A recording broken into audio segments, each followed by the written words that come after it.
Unfinished project 777. What's happening?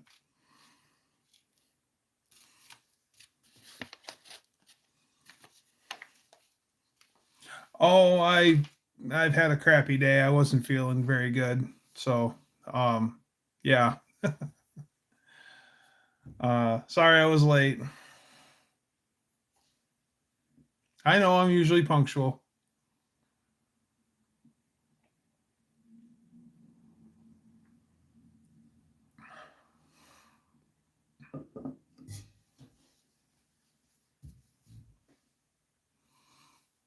It was a beautiful day today. I didn't go out and do anything, but from my couch, it looked really nice today. It was warm. It was like 75 according to the thermometer.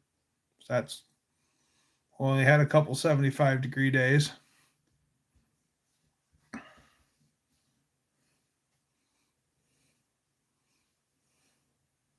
My cat's surprisingly lovey today. I'm petting him right now. Man, listen to that cat Diesel run. I got something new from my parents on Sunday, and my sister left something for me. There, it's an ornament, but it's a Pepsi cap. You know me and Pepsi. So same sister that made me this gave me that. So she knows what I like.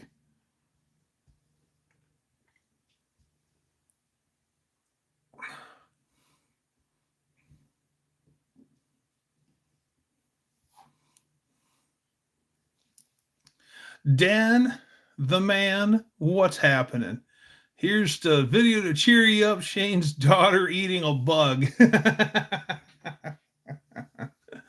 I ate bugs when I was in Boy Scouts on purpose. That was part of our survival skills. They showed us giggity. They were showing us what we could eat and what Fox Dude, hey, someone who's related to you gave me that. Thank that person for me.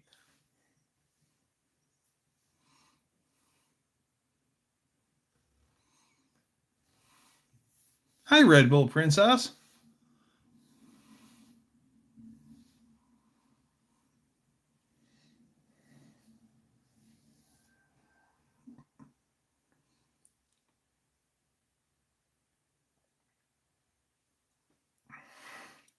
If you guys are into video game stuff, check out Fox Dude's channel. He does a really good job. Yep, he's got the gaming market cornered. Hey, Buff. Sorry I'm late. I wasn't feeling so hot today. I think what happened is yesterday I got all excited and I got my we had a electric chainsaw for Christmas, and we've got a bunch of trees down across the road, and nobody's done anything about all that wood. And so I took that chainsaw over there and started cutting up some wood, and I think I just overexerted myself. So, yeah. Didn't seem like a big deal at the time.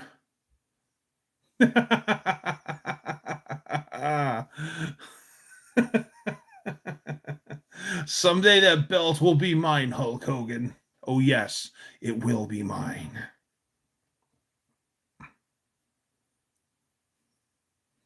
You're going to love the shirt that Dan and Tracy sent me. Video coming soon. Oh, cool.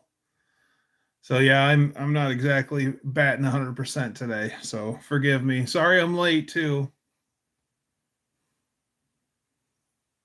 But the electric saw did a surprising amount of work.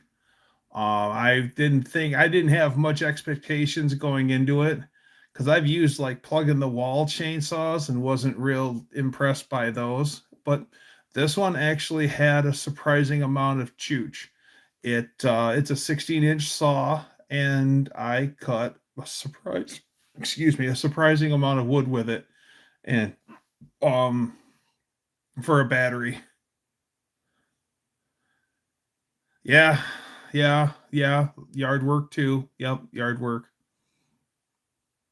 Dragging branches out of the way and cutting up firewood sized chunks of stuff. But yeah, that I was impressed. The chain fell off of the saw 3 times, but I mean that's going to happen on any saw. And I was actually impressed that the little chainsaw tool stows right on the saw. It's got a little point that you stick the pipe end onto, and then it's got a little latch that you slide it up into place. So the tool stays with the saw, which is pretty handy. And it's just a Ryobi, but hey, works for me. As inoften as I would use a chainsaw here on the property, that's going to work out perfect for me because I think a regular gas powered saw would go sour from inactivity.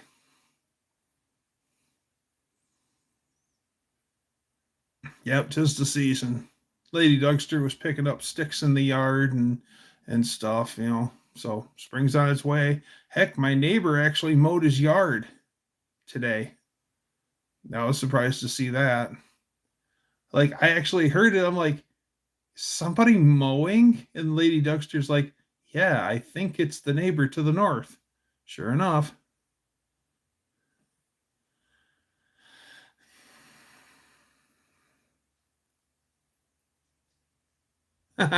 Thank you, Colleen. We have a saw, but I haven't charged it yet. Yeah, I'm actually pretty impressed with my Ryobi saw. Using it indoors. You must be using it in the shop. That was another thing is I intended to bring the wood over from across the road over into the yard and cut it up by the fire pit to start burning it. But then I realized all the chips. So now I'm going to we mowed and weeded and cut out thistles and such. Yep, 'tis the season. Yep, in the shop. Yeah, that's the only thing I dislike is all the wood chips, especially I mean, at least indoors you can sweep them up easy, but hey Danny. Yeah, I'm late. I'm not feeling good today. I'm a little under the weather, so bear with me. Thought I'd touch base with my loving fandom. No.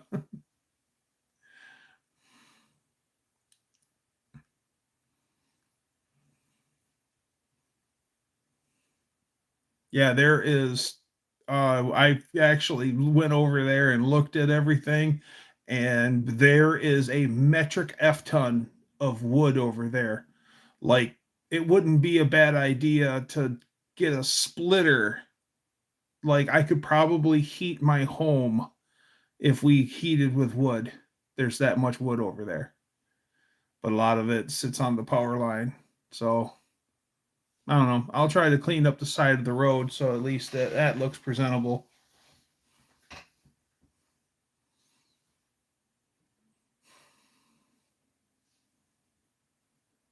Because I'm too old to be swinging the splitting maul anymore. That is young people work.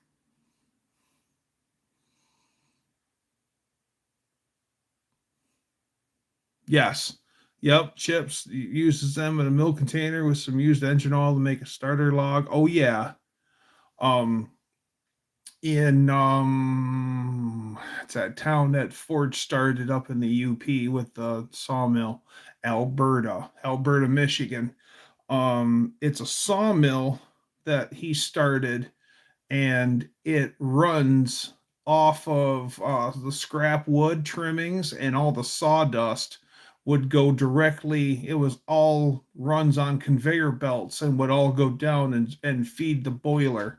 And the whole boiler system, so everything ran on. It was steam operated, and um, the boiler was scrap fed, and then they still, when boards would get rejected, it still went down to a certain spot, and guys would slice it up as firewood, and that got stacked onto a truck. It's actually pretty impressive. Yeah, sawdust does burn like a, yeah.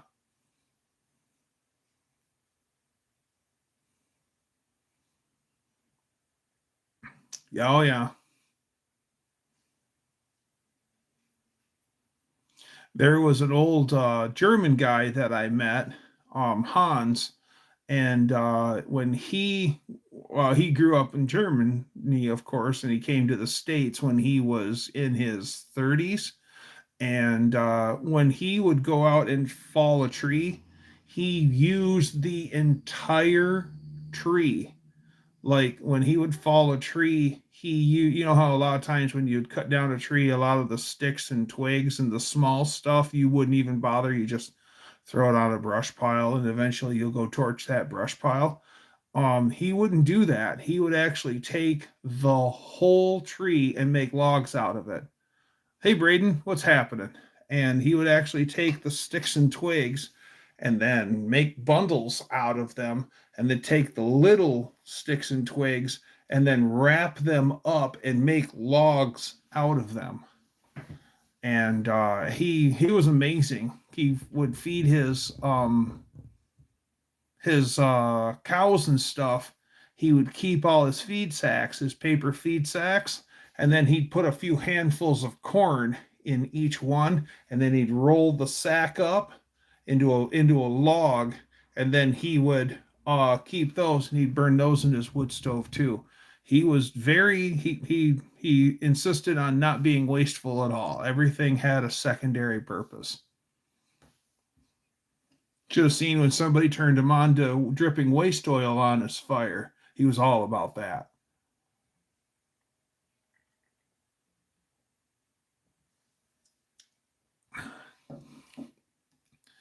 Me and Faith are watching from her room. Nice.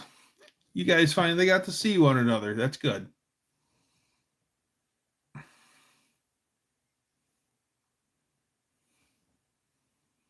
Me and Faith are watching from her room, but that's cool. Because, I mean, how far apart are you two? Because doesn't Faith live in Appleton and you live like not in Appleton?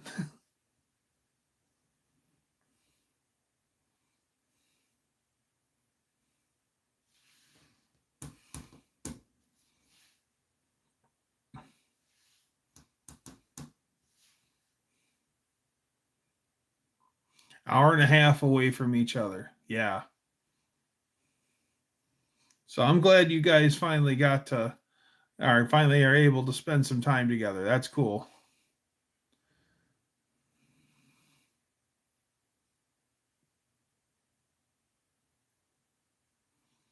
More like I run 90 to 100 on the highway and on the back roads. I wrote 80 so I could get there in about an hour. I shaved about 30 minutes off. Yeah, that's all fine and good when you make the good time like that until Johnny Law catches up with you. But hey, it's only illegal if you get caught, right?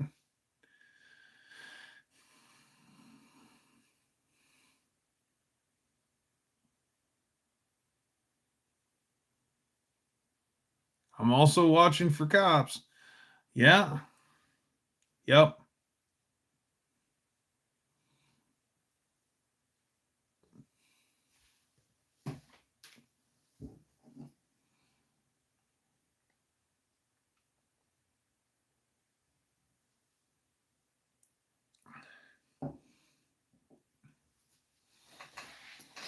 Oh man.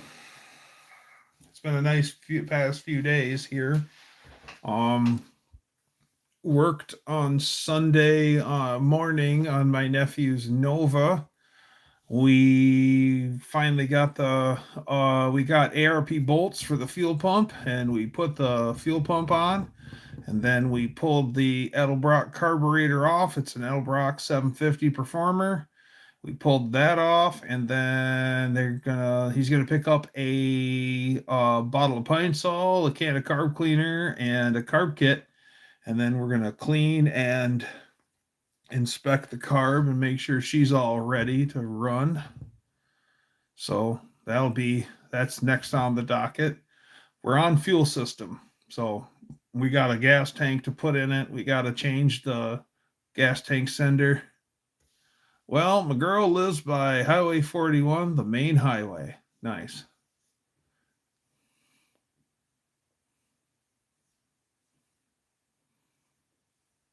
Everyone, make sure you watch Slant Daily Garage's latest video for a good laugh. Hype it up, hype it, and make it go viral. Nice.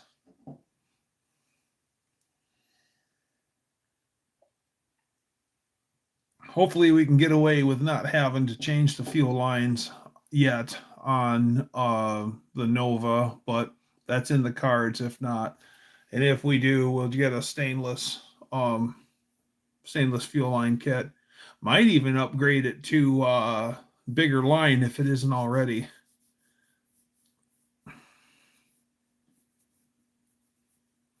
When I got out of the Air Force, I got 3 tickets in 3 weeks. That's enough of that stupidity. Yes. Yeah. Points is what will really get you. I mean, it's just getting the ticket alone and paying the fine. That really ain't that big of a deal. It's the points that carry on your insurance that you pay for a higher insurance rate. Buff, you can't Buff, you can't go that fast on land.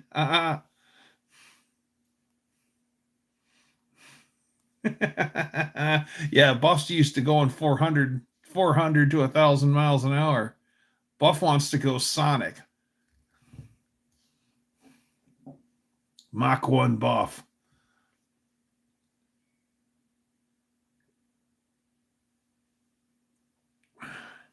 They've already invented the jetpack. They've had those out since the 70s. Unless you get lucky and not get any points. Yeah. Yeah, but how often do you have something that doesn't have the points? Pilot's license fixed that problem. Yeah. Hey, Mark, good to see you.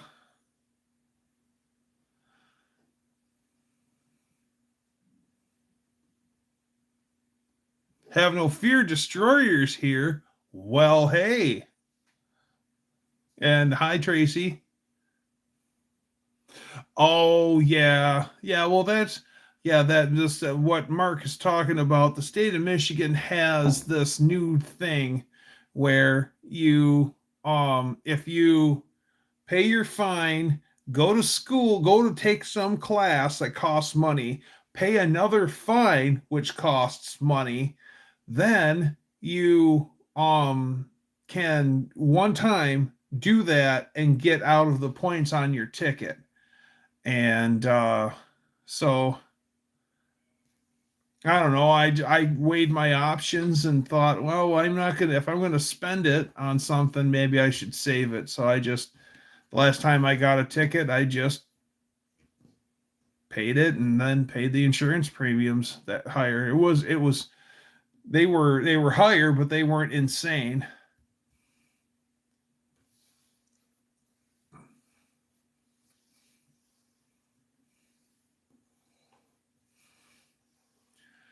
Oh, I'm a little under the weather today, Cav. Sorry. I worked a little bit too hard yesterday and now I'm paying the price.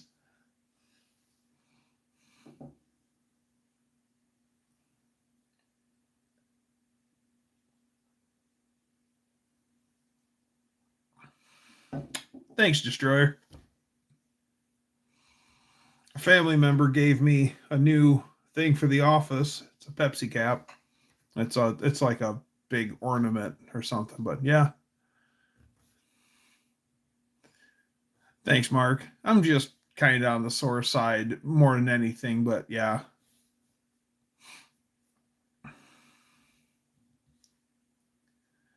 Well, you're not the only one. Colleen was worried about me too, so thank you.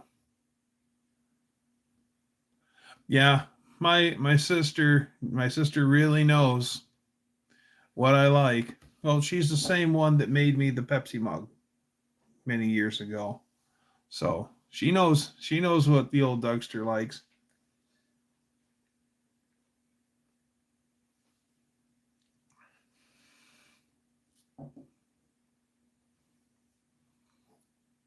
Can you fart? Absolutely. We ain't gonna smell it. Go to town, man. Dude, make it so loud that we can hear it. Pulled a ton of weeds yesterday and then tweaked our backs pretty good. Feeling better today. Yeah. Next time, go for the Cologuard shit box next time. I had to do that. That was a bunch of fun.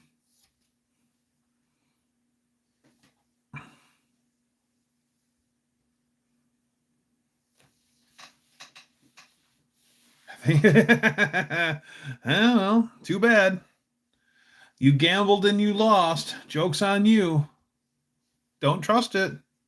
Can't trust him.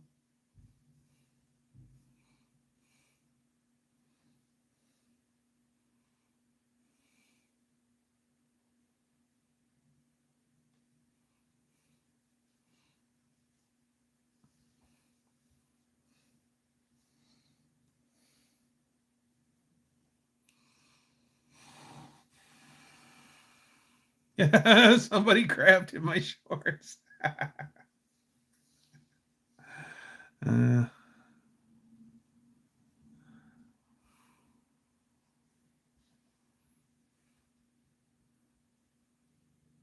Burning bag of dog poop.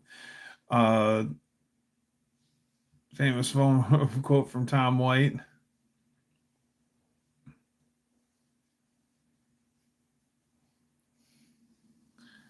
Geez, buddy. Oh, Ron White. Yeah. Tanner. Hey, bud.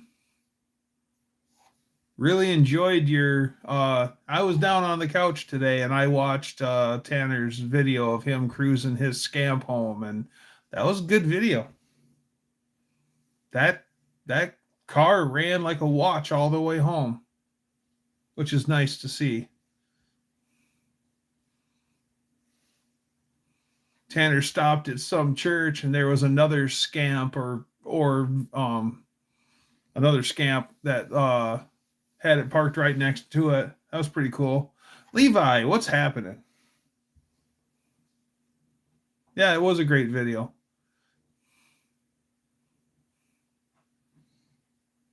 Man, the catster is just in he's in love mode.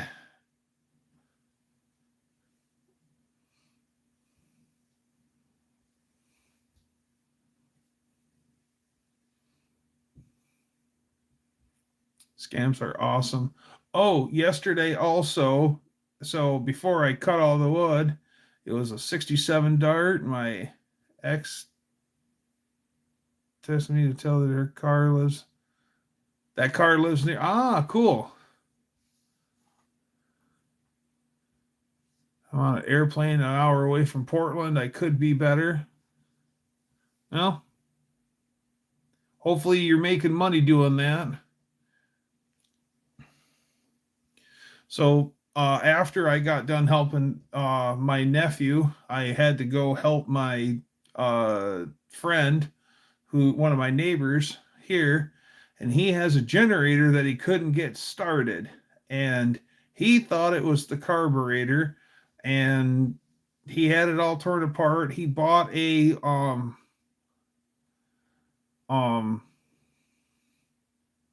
just relieved that our Dougie's okay. Hey, thanks, Kev. Look at this guy. He's all loving up on his dad. And so the generator wasn't working. It wouldn't run. And he thought it was the carburetor. He bought oh yeah, I got a cat too. That's Miles. And so he bought he wanted to clean the carburetor that he had, and then he um bought a carburetor off of Amazon, and then half put the carb on, and then out of the blue he calls me up and he wants me to take it to my place and get it running. And I thought to myself, I know that whatever's happening, that's real simple. So I said, well, I'll probably just come over and tinker with it at your house because, I don't want to haul the whole thing over here. And so I went over to his place. We threw it on the tailgate of my truck, and I just finished putting it back together. The carburetor was on the studs. I put the carburetor on. I put the air box on it. I put the air box back together, and then hooked up the fuel line and everything, and put the choke lever on it. And I turned it on, and I pull and pull and pull and pull and pull, and it won't start. So now I'm trying to, I made sure it was turned on, pull, pull, pull. It won't start. Was a little low on fuel, but I just set it off of the tailgate so the wheels were off because that's on the same side where the fuel petcock is, just to see if maybe it wasn't getting fuel to the car. Pull, pull, pull. Nothing. And okay, so now I'm wondering if it's ignition.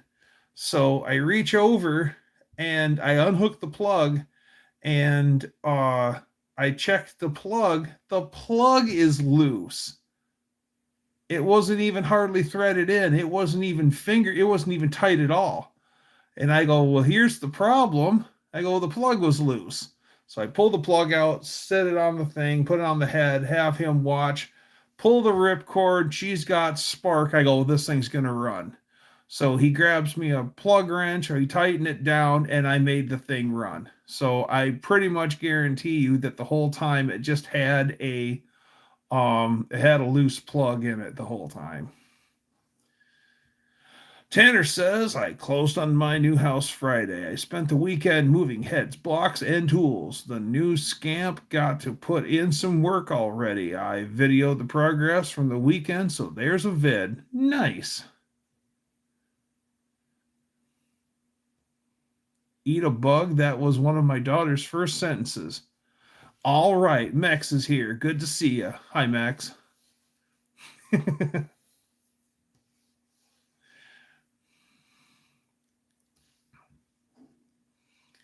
Nice, Tanner. It's Brooke and I's next step outside of getting hitched. Apparently, awaiting. I'll be patiently awaiting the house videos. Nice. Good for you. I'm really happy for you, Levi and Brooke. Gonna get married. Gonna get a house for you. Oh yeah, things are looking up for you guys. Congratulations. Mr. Sauve, good evening. Yes, Mr. and Mrs. Speck. And their son, Dr. Speck.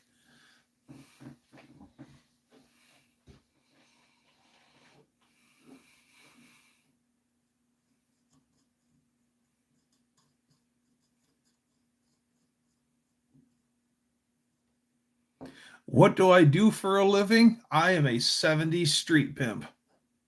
I got the big old 74 Brougham Cadillac, and I got the electric pimp suit and the fedora and the big feather and a pimp cane. I got a strong pimp hand.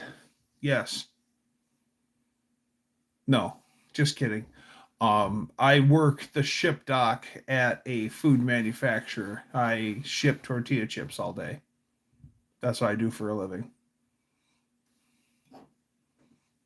But not Richard Speck.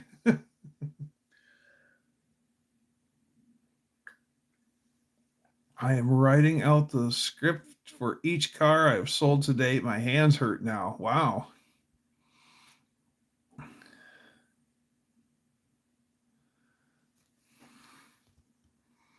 The house video will be moving all of my car parts just to keep my videos on topic. I have a lot of parts from when my uncle closed his engine machine shop. Oh, cool. That's cool as crap, man. Never would have guessed that. Dang, I always miss the best part. Brother Bear's here. And One-Eyed Cat.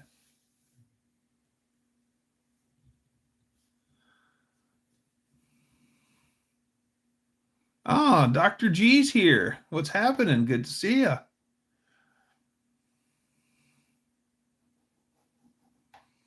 Yeah, all I do are one of our things that we say at work is we ship the chips. Grip it and ship it. I do a little receive work, but I mainly ship. I won't say the brand we make, but trust me, you've heard of it and you like it. Whoa, I thought I was living in the wrong day when I couldn't find Doug Live. Yeah, I was running behind today. Had you pinned as a maintenance guy or a mechanic of some sort. Yeah, I could do that probably.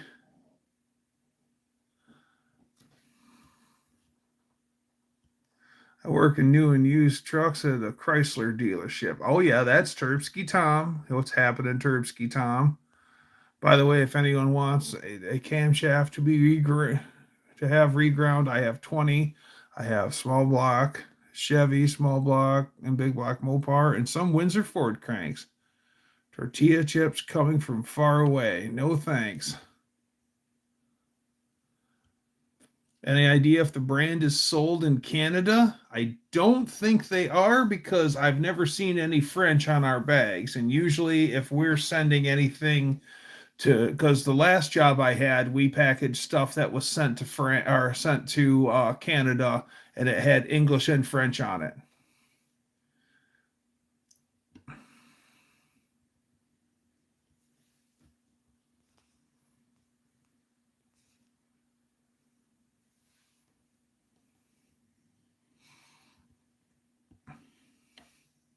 Yeah, I mean, I wouldn't mind if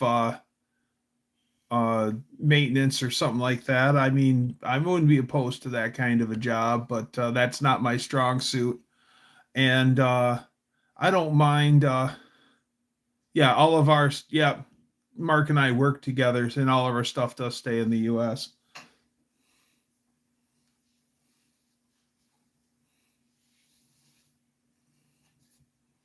But if you're in the U.S., you've heard of our brand, and a lot of people like them.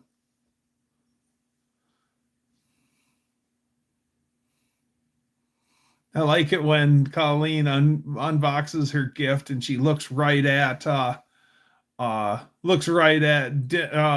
Damien and said, "You had something to do with this." Correct. Needs to have English and French. Some products get away with no French, but how long? Who knows?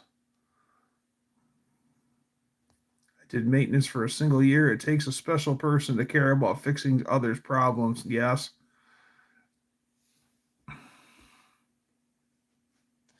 Well, also another thing is like mechanics, somebody who like works at a dealership, nine chances out of 10, like Tom, nine chances out of 10, after working on everyone else's garbage, you don't want to work on your own garbage because you're just burned out.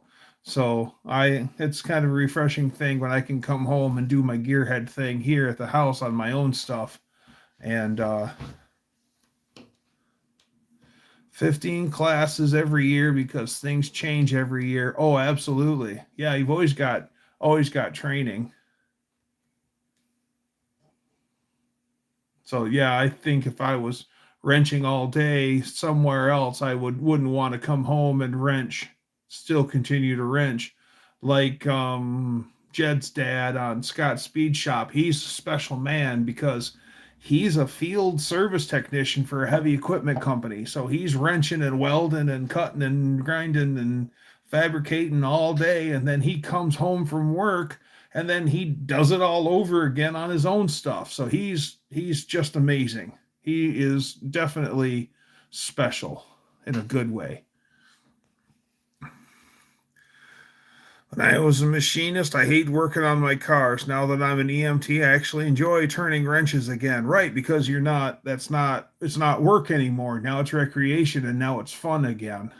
I work on industrial mixers and reactors now, not the worst gig, but uh also mostly just dealing with headaches caused by somebody else's inability to spend money. Yes.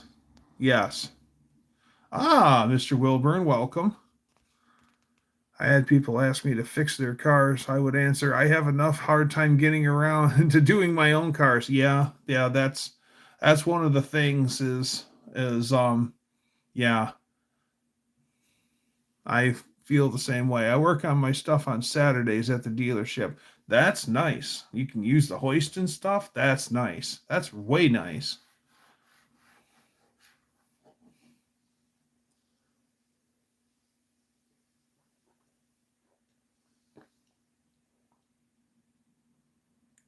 One place that a friend of mine worked at where he was maintenance, they would purposely take, because usually later they got wise to what they were doing and they made the shafts different sizes on purpose.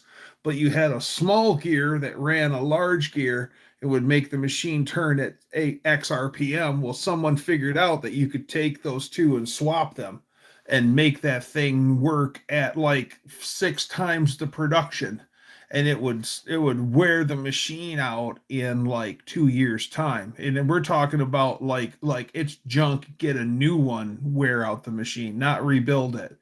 And then finally the company that supplied the machinery, at first the machines would come in the door and they were under warranty until they left the shipping vehicle. Once they hit the dock of the place where they were headed, they were no longer, once they had possession of them, they were no longer under warranty because they would do that to them. And then later they just designed around it to where they couldn't swap the gears and make them work at 6 times the rate they were supposed to.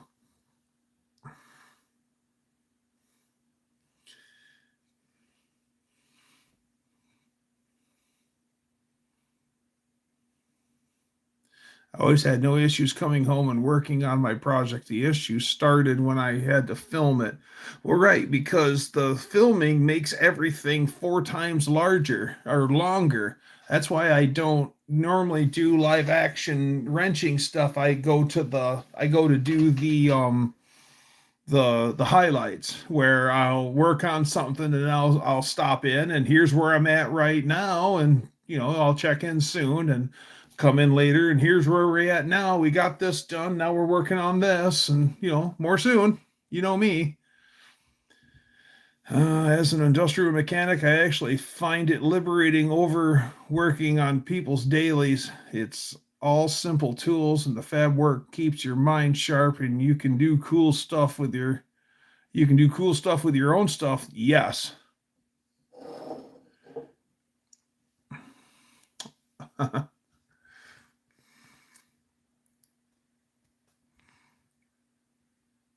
Mark Sauvé says, I used to work at a heavy truck place where I could use the shop on weekends. Hoist and all got laid off during COVID, and they haven't rehiring the people they laid off. Well, back in the day, I did work at a asphalt company as a mechanic. I have worked as a mechanic in the past, and I just got tired of just being.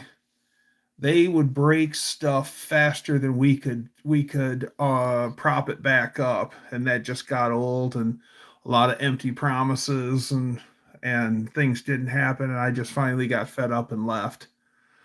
But I mean, it was honest work. It was just just a lot of work. Well, they wouldn't spend any money and buy quality equipment either. So we also had the problem of everything was just junk. There's certain jobs I like doing for other people: welding exhaust pipe, building differentials, building torque flights, all things I enjoy to do for others. Yeah, I love to help people, but I'm also now to the point where I want, if you're interested in that shopsmith, I might, my brother, take it to Toledo with him. Boy, shopsmith would be nice, but um, I don't know. I mean, it'd be nice because it's a table saw. Toledo's still what, 2.5 hours, 3 hours away. As tempting as the offer is, Kev, I'm gonna have to pass. Thank you though. I appreciate you thinking of me. Hey, Adam. Thank you.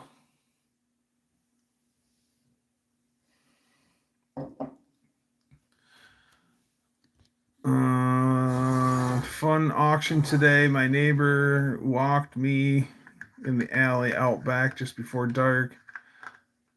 Tahoe hit my freestyle before dark, or just behind rail or right rear tire, bounced off me and Ron off of a telephone pole, driver's rear door, all cosmetic, nothing drivetrain. Well, it still sucks that happened.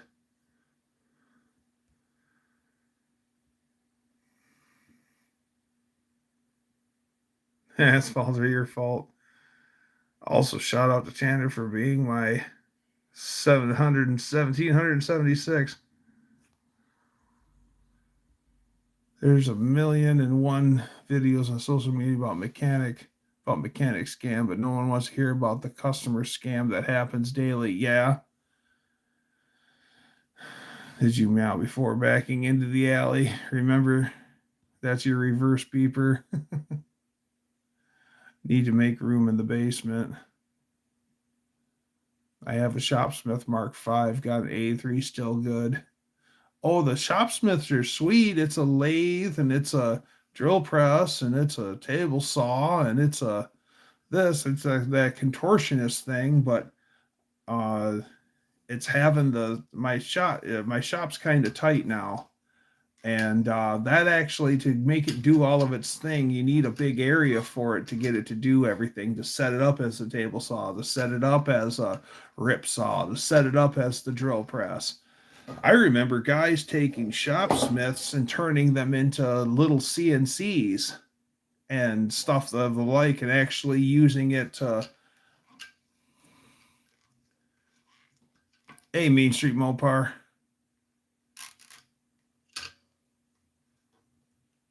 I don't have a spare place. Yeah, like I need to get a larger toolbox because I don't have a room for all my tools.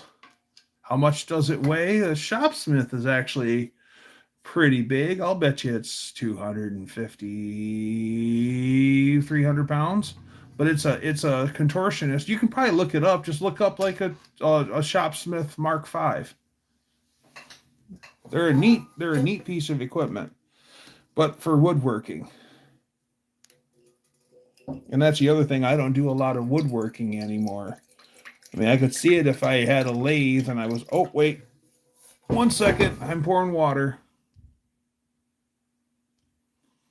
Crap. Instead of hitting mute, I keep showing you guys the other side of the office.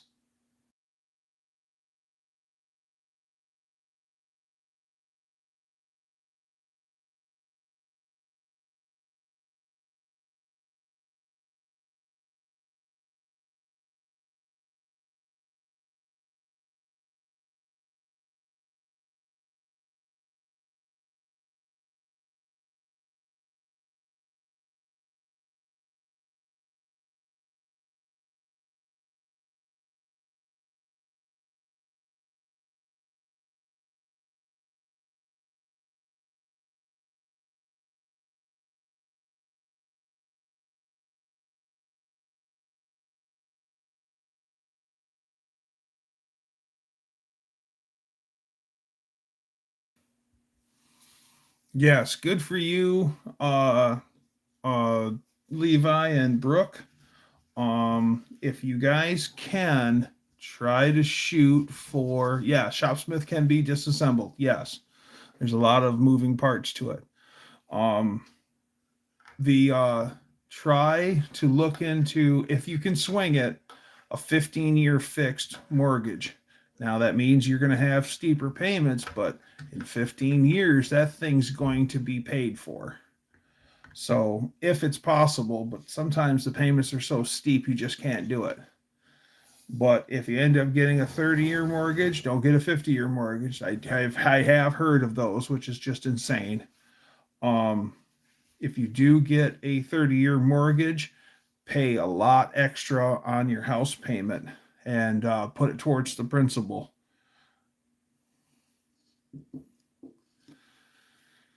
My Shopsmith is a 1957 model Mark V. I can let it go for maybe $500. That's a deal. I mean, the Shopsmith is a great unit if you do a lot of woodworking. Like I said, it's like 7 tools in one. They're just cool. I remember the commercials for them when I was a kid. My work has an old 10-inch lathe that's 20,000 out on the head. I'm working on getting them to sell it to me. There's room for it takes a lot of room and needs rebuilt, but what the heck? Exactly. Yes. Yes, the gold is a 15-year fixed with a 20% down or more. Yes. Yeah, get your taxes escrowed for sure. The good for you, because with your 20% down, that's going to get you out of PMI, and that's going to, so that way you don't have a loan payment on top of a loan payment. So excuse me, good for you, Levi. Good for you, Levi. I like the way you think.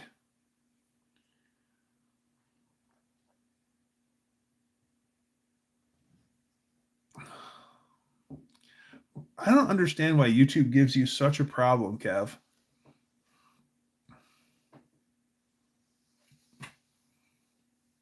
Now, the shopsmith, if you're not careful, there's only one thing with a shopsmith that you got to be careful with is if you use a shopsmith improperly, it could hurt you. So just uh just be smart about it. Yeah, just pay cash like I did. Yeah, exactly. Just have a mattress stuffed full of money, just like Tom did, so you can buy the house. I hadn't bought a scamp. I could have paid upwards to 15% down. I had to buy a car that cost 10% of my house. Oh, okay. It keeps sending me back to the beginning of the live. That is so strange.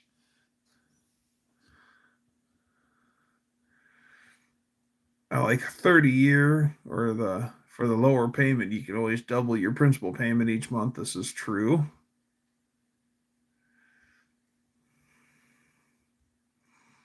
Got a good deal on my house. I'm officially broke after closing on my house, though. I spent a lot of money between the new scamp and the house. Oh, yeah.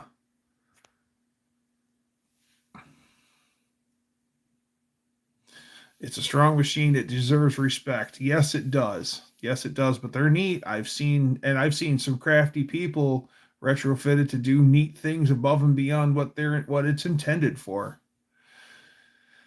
Tom, if I had 300,000 laying around, I definitely would make me feel better. Yeah,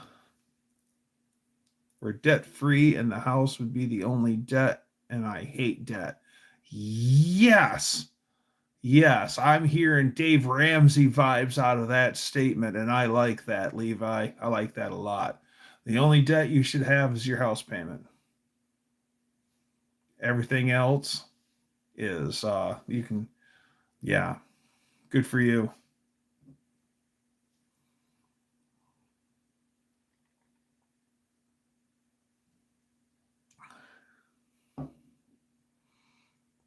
There are supposedly tax advantages to having a mortgage. Check with your accountant. I don't know. Has everything but the bandsaw. Yeah. I was given one of my coworkers sold me a Craftsman 103 old Craftsman 103 bandsaw that's old as frig for $20. 500 bucks is a steal for that machine. The only reason why I'm passing on it is because I don't do that much woodworking.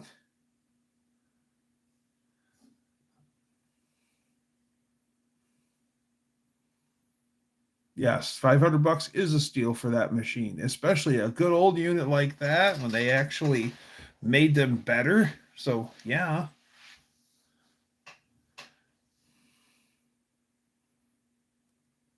I pay $100 a month to the county for taxes. Wow. Oh, hi, Ginger. I didn't say hi to you when you showed up. I am not ignoring you.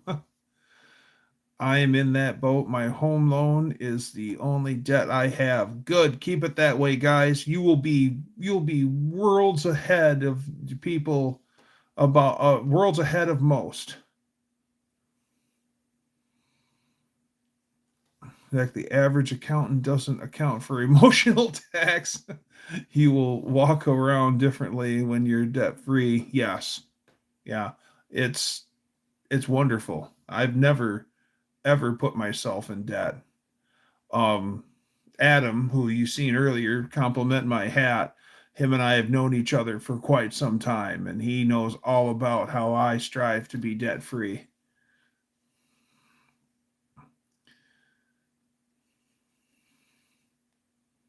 You're starting off very smart. You put away for retirement and you will win in life. Yes. And then also watch how your retirement's being invested and take a good look at everything and then tweak it to your liking so you can really. The beautiful thing about your retirement is as you build it and you gain interest, eventually it'll start to snowball, and then you'll start gaining interest on your interest, and then you'll get interest on your interest on your interest, and so on and so forth. It really works for you. And especially as young as Levi and Tanner are, you guys could literally be, you guys could have millions of dollars saved up by the time that you're retirement age.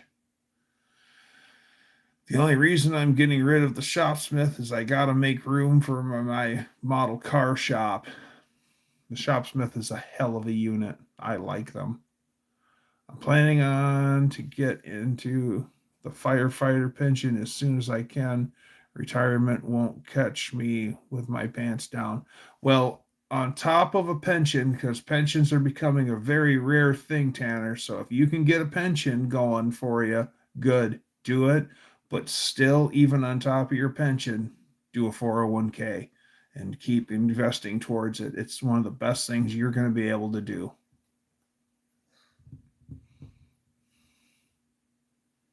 Need my basement to be surgically clean for my model hobby. Well, yeah, because you do so much paint work, you don't want all that garbage in your paint, just like your normal car. Vintage adventure drivers, aren't you going to buy old cars as your retirement, like a lot of guys do?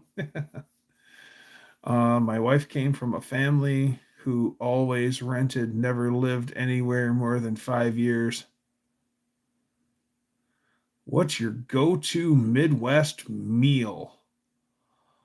Um, See, there's things here in Michigan that are Michigan specific, and like olive burger, which is weird that other people don't get them, but olive burgers are really good, and it's just a hamburger with Swiss cheese instead of cheddar, and then it's green olives and mayo mixed together as a topping, and of course your lettuce and tomato, onion, whatever. And yeah, try that sometime if you like green olives. That's pretty tasty. And then another one is a wet burrito, and it's just a burrito and it's covered in sauce. And it's usually a mix of like enchilada sauce and brown gravy. And they pour it all over the whole top of the burrito, and then they cover it with a little bit of cheese, and then they'll bake it for a second so um all the cheese melts and stuff, and they put some tortilla chips on the outside of it. That's really good too. And you can get like a beef and bean burrito or a bean burrito or a beef burrito.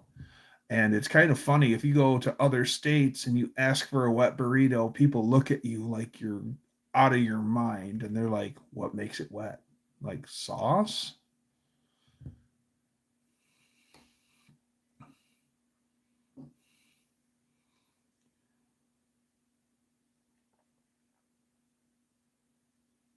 Yeah, the wet burritos up here are pretty good. There's a place up in Grand Rapids called the Beltline Bar, and they're famous for their wet burritos. And they sell thousands upon thousands of them every year. And the food's actually really good there.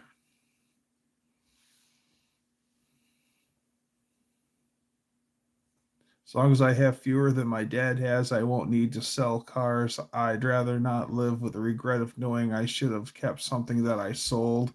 Yeah. Yeah, like once I get shop truck done, I'll never sell that thing because I've I've basically turned about every bolt on that thing, trying to get Dougie to do a spit take. I'm a chill guy. I'm a chili guy, good hearty chili. It hits different. Chili with a baked potato is the best. You just hit the nail on the head, Levi. Yep.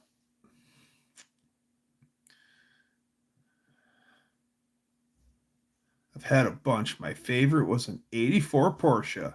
Nice. Porsche is a wonderful car. Porsche, the Germans do not make junk. I've uh when I visited my grandmother in Hillsdale, she gave us stinky bread. Stinky bread. I think you've talked about that before. Oh, 67 Chevelle? Cool car. Yes, Wendy's chili in a can, not bad. Lady Dougster was telling me about Wendy's canned chili the other day. I have not done the Wendy's chili in a can.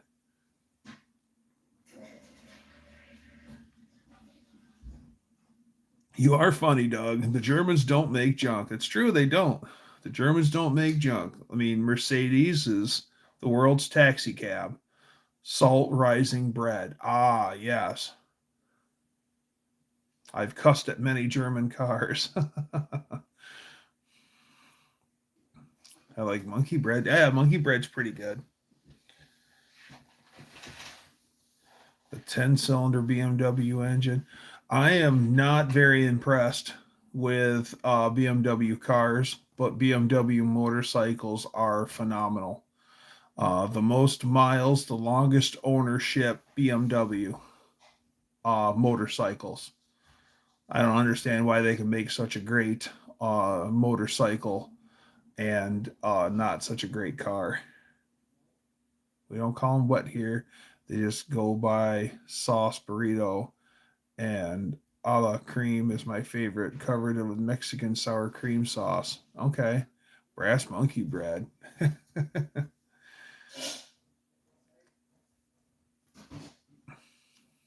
Yeah, I like Mercedes. I like Volkswagen, um, Porsche, but not a big BMW fan. BMWs are fast and they run strong, but they like to fall down a lot.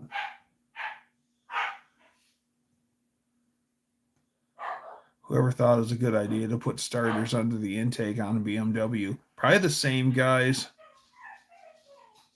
that decided to put a starter under the intake in a North Star Caddy. Grandma also made good meat pie. Oh yeah, meat pies. Those are really good. I like Chinese food from gas stations. I bet you do. You probably like gas station sushi too, Dutch.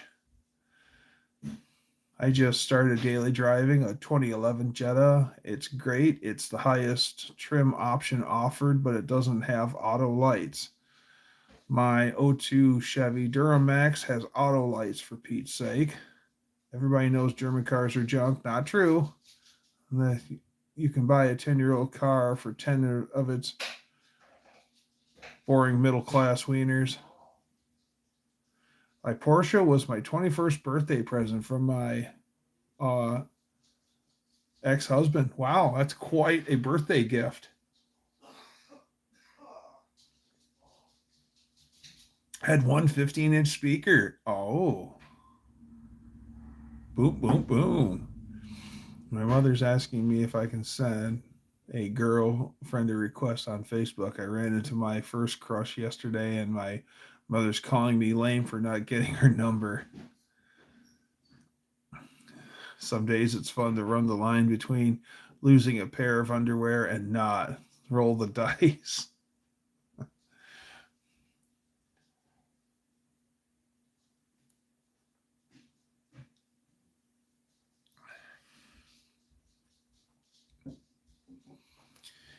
So yes, the import cars like a Mercedes is expensive when they break, but when it breaks. And also you got to do your homework and what are you buying also depends on things.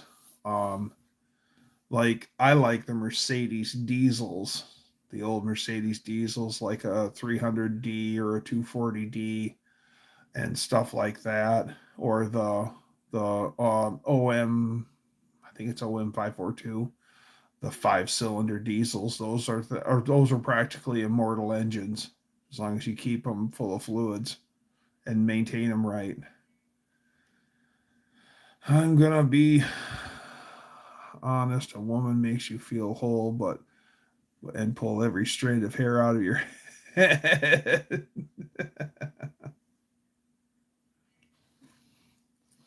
Audi and BMW make German cars look bad, I think. Well, Audi is a high end Volkswagen because Audi and Volkswagen are all in the same bed together, and Porsche for that matter. Yeah, you're talking about old cars. The newer ones are overcomplicated. Nobody wants them. That's why I wanted to make that distinction, Max, is for that very reason. Yeah. I think the last BMW that I would really want to play with would be like a 92. And anything after that is just complex and way out of the realm. You're right. It's overcomplicated stuff. I got my white rim blow from Buds. Oh yeah, I've seen pictures of that. You sent that to me, and I bought a NOS center cap for it since it was missing. Gonna be classy now. Good for you, Dutch. Thank God for 350 episodes of ER keeping the warden occupied. Uh, and been watching for a week now. Lady Dougster's all excited because she's watching Peaky Blinders again. That's one of her favorite shows now. Had a 73 Mercedes 220D 4-speed manual. That was a great car. I didn't want a car with air suspension or hydraulic suspension or any of that crap, especially the hydraulic suspension. Oh my God, those things. Or if they had the hydraulically operated power windows. Oh my God, what a nightmare those are. Yeah, that era hydraulically operated stuff was cool, but like the Volkswagen Bugs, we got a 73 Super Beetle. That's Lady Dougster's ride.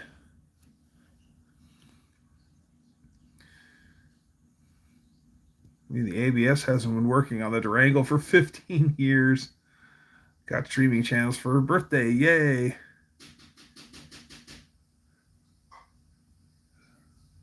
1996 simplicity is very attractive.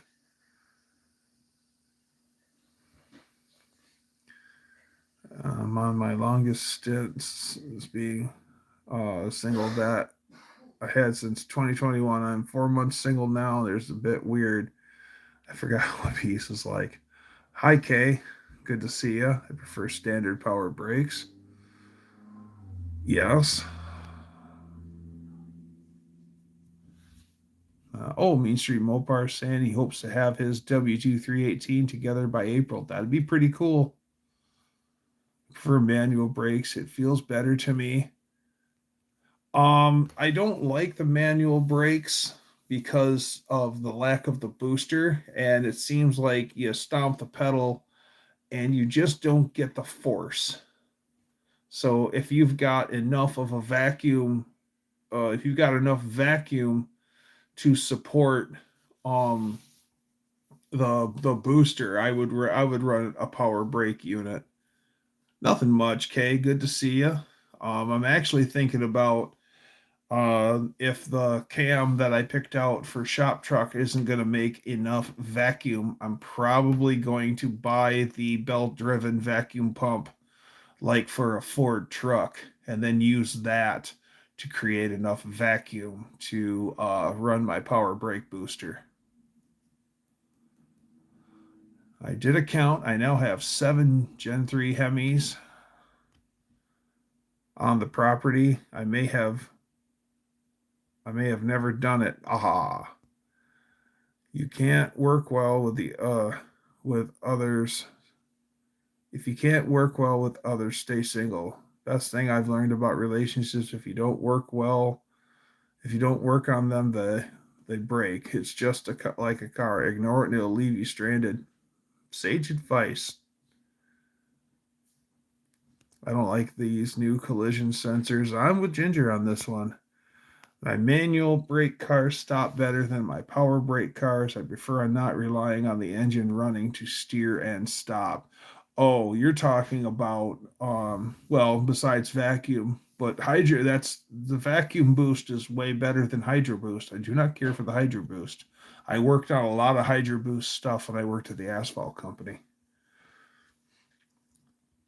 Changing pedal ratio helps with manual brakes. Mean Street Mopar hit the nail on the head. I will agree to that statement. I remember replacing a Robinette air switch on a Kenworth for the air powered window. $200 for a simple switch that's really just a valve. Ugh, yeah, yeah. The air operated windows weren't so bad. I remember having to replace air operated wipers on a Kenworth, and that actually wasn't that bad. I didn't have to really replace it. All I had to do was dismantle it and replace all the seals and stuff in it. Just make sure you don't break anything as you take it all apart. But I mean, it's really simple. Couldn't hear nothing on my laptop. Switched to my phone. Okay, good. Hopefully you can hear us now, okay? I'm not a fan of any new car. Who could afford it? Amen to that. Yeah, the new Chargers are like $60,000. And that's not the choo-choo one.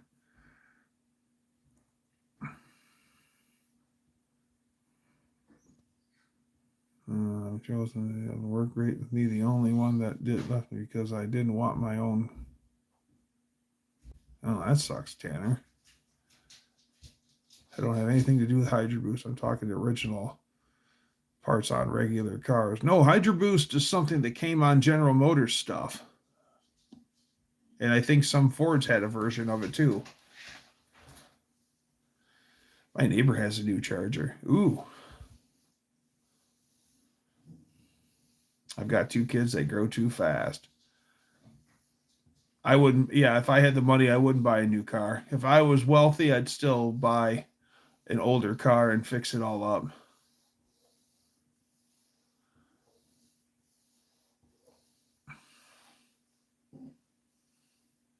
This new Charger with that 6-pack 6-cylinder. I mean, Tony who was talking about how they just turbocharged the living wee out of the thing to where it's always uh going maximum chooch. I mean, I think new car Tom can weigh in on this. Isn't the new car warranty only 60 or 70,000 miles?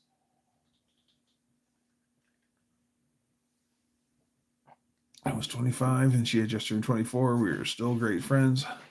She has the only mom. Oh, only mom I've dated. I thought you dated her mom. I'm like, dang, Tanner. I see. The only mom I've dated. I'm 26 now and getting hard to find women my age that don't have kids. This is true. I'm going to run a Hydro Boost brake on the Corvair because the cam I bought doesn't have enough vacuum for the vac booster. Yes. Well, you could also run that belt-driven vacuum pump like a Ford diesel has as an option. That's what I'm thinking about doing. They also make electric ones, but I heard those things are very pricey.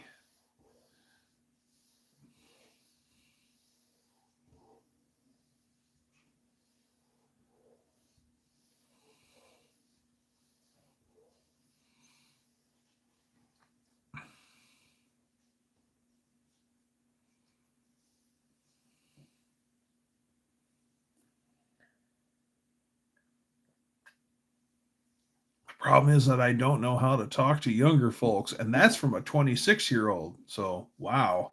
I thought I had a problem. Oh, hey Tanner, just learn 6-7, 6-7, and you'll be good. Riz 6767, you're in.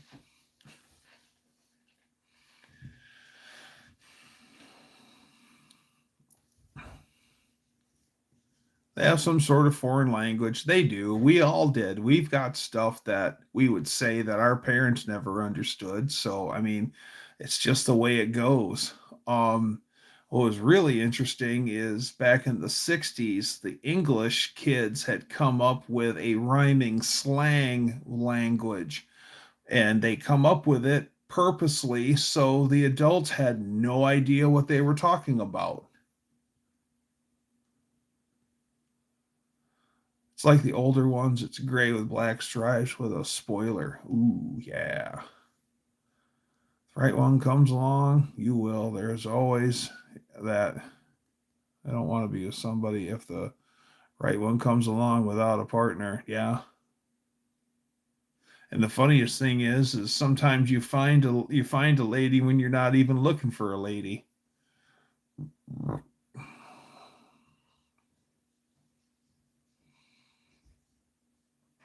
This radio said they stopped mid. I converted the satellite to manual drum from power disc.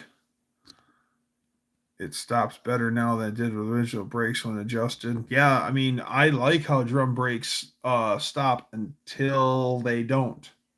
So as long as you don't let them get all super duper hot, you're fine and start to get the brake fade happening. But there's ways around that too, where you can take the brake shoe and then take a file and cut some grooves into them so the gases have a place to escape, and then get a way to blow some air on them too, like with a vent tube, like they do NASCAR brakes. You can make a drum brake perform better. Check my Oldsmobile wagon is a Cutlass Cruiser SL. The badges may have been replaced because it's titled as a Sierra wagon. Yes.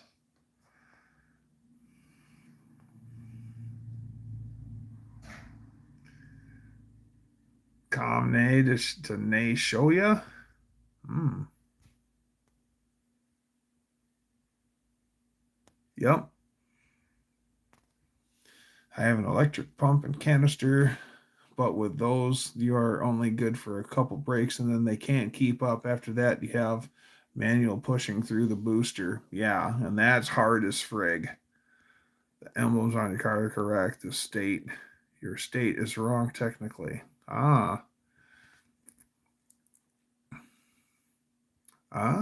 Coworker might say, don't let your girlfriend keep you from finding your wife. And a built-driven vac pump is a constant draw, where the power steering pump and the brake. Don't marry until you know what marriage really is, because I'm stuck in the one for the rest of my life. Hey, well, at least you're willing to stick with it. A lot of people just think that marriage is just like, oh, I'll do this for a while, and oh no, I'm not anymore. Da da da. That's not how it rolls.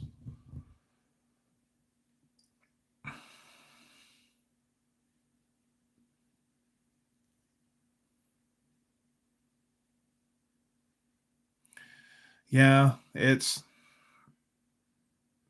20-year-old son found a 28-year-old girlfriend with kids. Well, yeah, love is love, but at the same note, it sucks because now he's got an instant family. For better and for worse, yes. For richer, for poorer, in sickness and in health.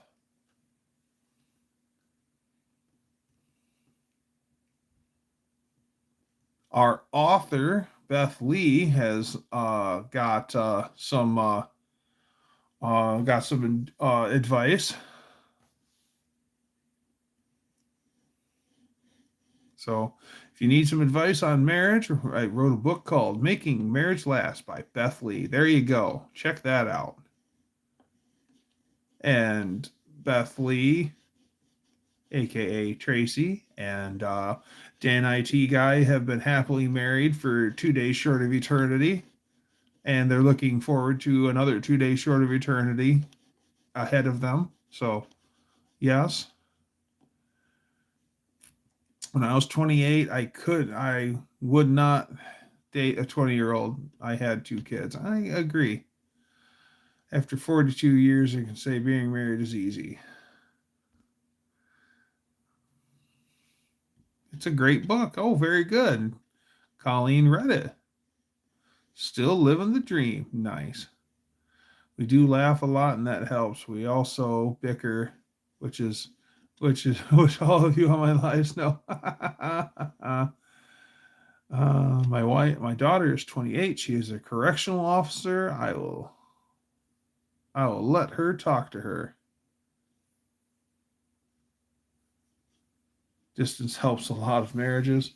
Well, Lady Dougster and I are not married, but we've been together over 25 years. And we I'll do just about anything for Lady Dougster. I love her to pieces. I still have 2 customers with 2008 Ram trucks with the lifetime warranty. Wow. That's a year newer than shop truck, or a year newer than Betty, my Ram. Mine's an '07. Which I'm starting to seriously eyeball the rust repair panels for the cab and for the box sides. Or maybe even if pennies are plentiful and I can find a decent box, I might put a different box on Betty because I want to fix Betty and keep her going.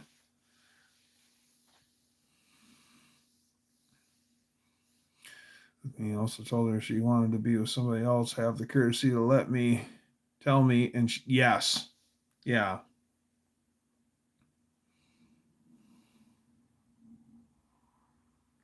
I'll agree to that. Oh, I got a haircut too on Friday or on Saturday. Thank you, Mom.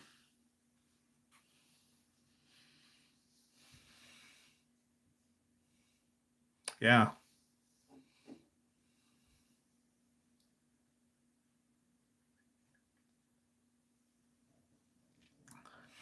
Some people just want their cake and eat it too. And it's not, I'm glad.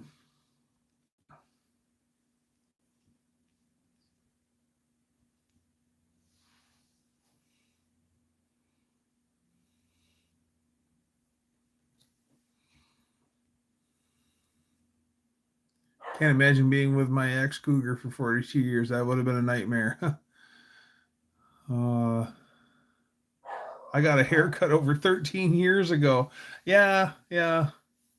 You pull it off, though. I look weird with long hair. Only one looks like you got them all cut. Sure did.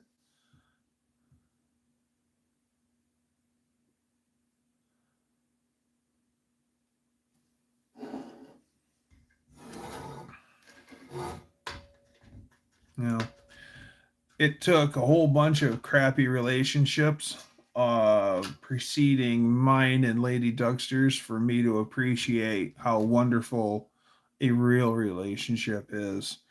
I uh, I always had the mindset that I would do anything for love, and but I was doing it for the wrong people, and if that makes sense. And so I still have that same mindset, but it's worth doing it for Lady Dougster. We have a wonderful relationship, and I mean we still have our differences, and but we work through it, and it works for us. And yeah, but yeah, I was yeah. It took a bunch of bad relationships for me to finally realize what a good relationship is, and how to be part of a good relationship. I'm not going to write a book on my experiences by no means, but I mean, we make it work and we do it our way. And yeah, okay. I'm going to mute you. This time I'm not going to flip the camera around.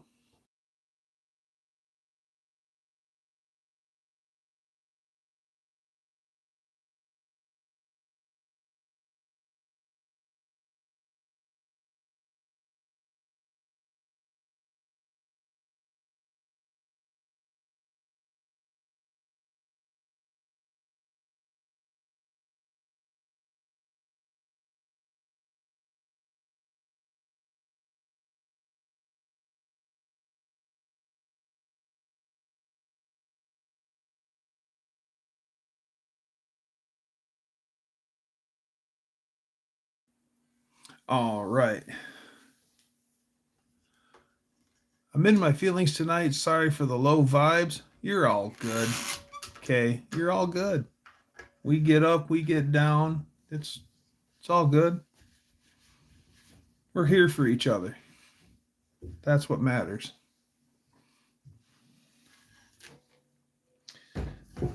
In my past, I had uh, an ex girlfriend who, unbeknownst to me, she would bouncing between her ex and me. So her ex would do something to the point where she would leave him for a while, and then she would disappear from me to go to him, and then once they had a fight or whatever, she'd leave him flat and then come back and pick me up, and of course, me being young and stupid, I'd take her back. And then so we'd go on for a while, and something would happen between her and I, and then or he must have been talking to her on the side, and then he'd get her back, and then she'd leave me again and then disappear, and then she'd be off with him again, and then we had this little thing that just went on. And then eventually he was out of the picture. This is something that I figured out after the thing, and we bickered and fought like the Dickens. And then she had the bright idea that she was going to pressure me into marriage. Now, we've had this rocky on and off relationship for I don't know how long. And all of a sudden, she's heck bent for leather that I need to marry her. And then I wasn't ready. So I said, I want to, but just not now. And she basically gave me an ultimatum. Either I did this by this time or she's gone. And that day come, I told her that I want to, but I wasn't ready because of how our past was. And basically, the day came that I was supposed to propose to her by, and went, and so did she. And that was probably one of the best things that ever happened. So, yep, sometimes it sucked when it happened, but sometimes some of the worst things that happen can be a gift in disguise, and that was because soon after that is when, because I knew Lady Dougster at that time, but she and I literally were just friends, and then we started to talk, and then here we are today. So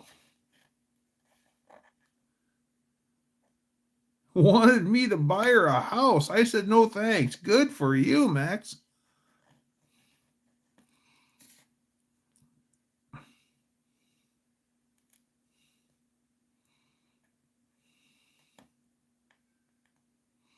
Best thing that ever happened to me is getting fired from my old machinist job. Yeah.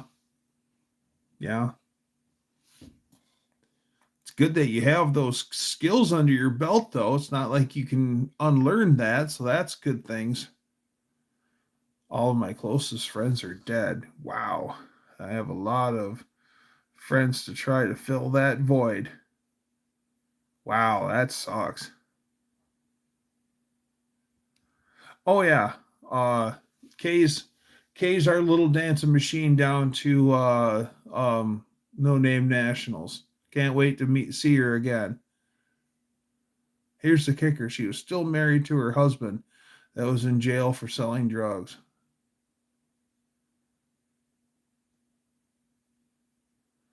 Wow.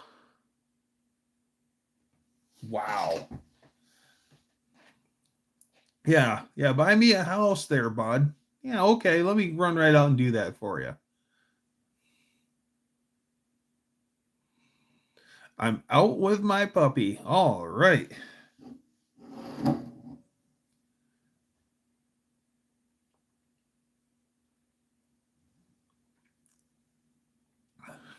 Yep, trying to milk them. No, I mean there are just people that just it's unbelievable how unscrupulous some people can be. And they're just, all they're doing is, well, if you'll do this, then you'll do this. And oh, they'll do that. Oh, you'll do this. And yeah, also told me I wasn't good enough for her because I didn't do drugs. And it all seemed backwards, but I walked out. I got married 3 times, but the third one was also the first one. So I got Johnny Carson math.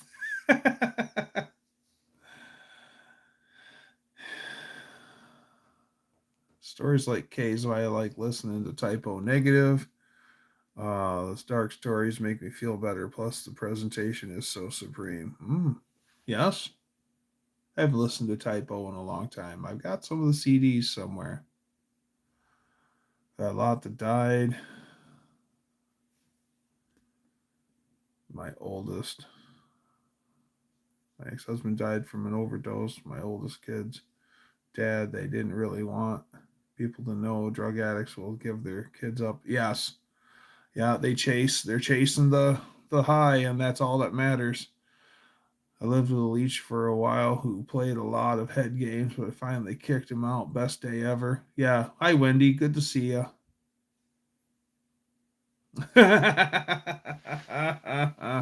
You want to go out because it's raining and blowing, but you can't go out because your roots are showing. Dying black. Dying black. Peter Steele.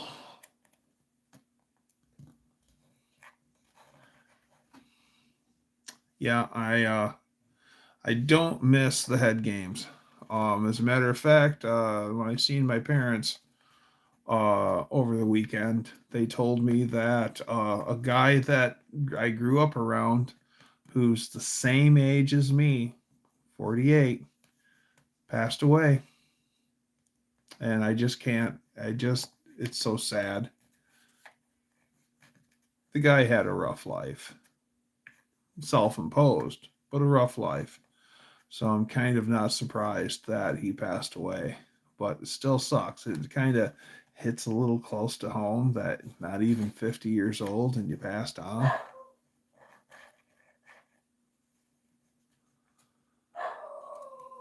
I like Cinnamon Girl. Oh, you want to live with a Cinnamon Girl. You can be happy the rest of your life with a Cinnamon Girl. Yeah. It's got that da-na-na-na-na-na, da-na-na-na-na-na. That's real catchy. I like that.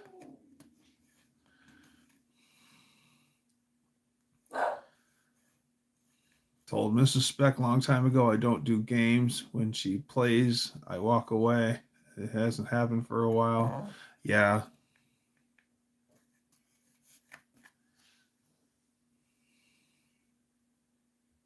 Okay. I got my dog making a bunch of racket. And so I'll be right back. I'm going to see what she's talking about. Be right back. Talk amongst yourselves.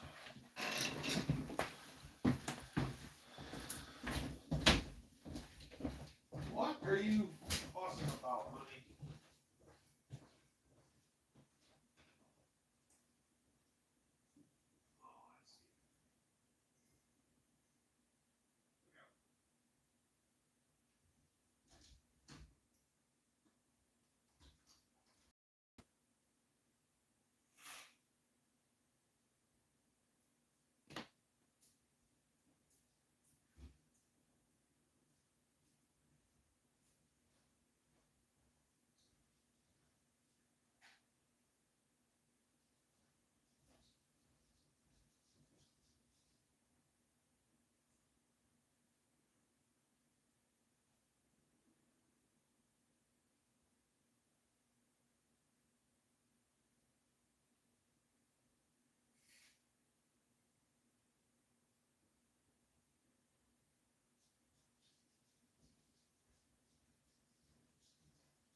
such a nice warm day. We had the doors open on the front and the back, so I just closed everything up.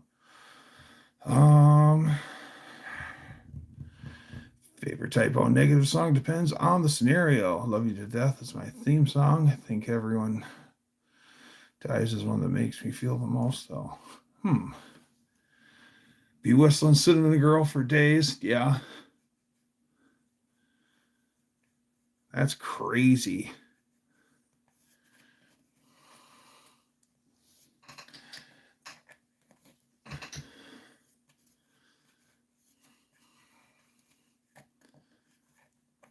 Last riff is intricate.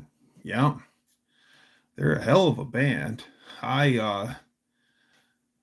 was kind of back in the day. There was a whole lot of hot goth girls running around. So you're kind of like, hey, they're into that. And I started listening to it and I was like, this actually isn't bad. I like metal anyway.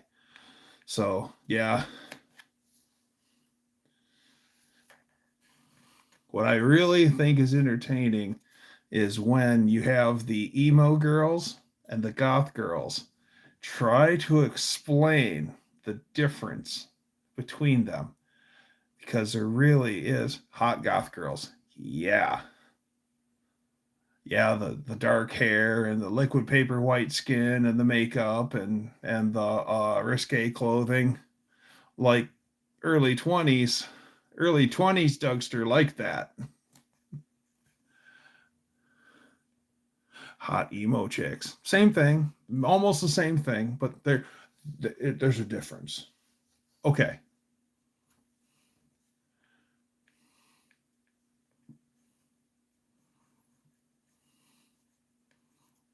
Yeah, early 20s Dougster dug that stuff, but yeah, no thanks, not anymore.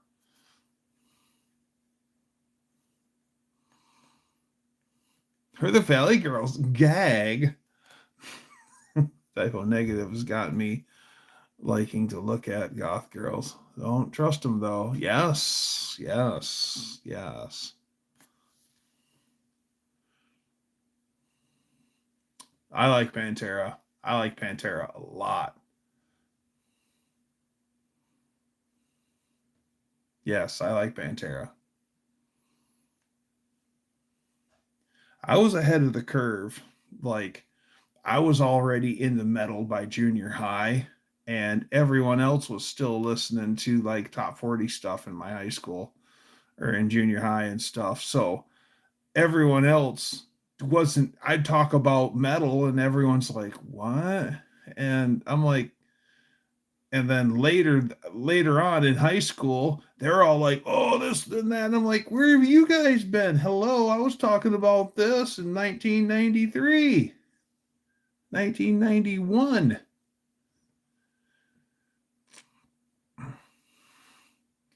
I was a scene kid wannabe. I kind of followed the herd, but at the same note, I marched to my own the beat of my own drummer a little bit. So I was always kind of not scared to be myself. But at the same note, high school is always conform and be cast out, just like the Rush song. So, you do kind of conform a little bit. But I was still I tried to be a little bit my own person, if that makes sense.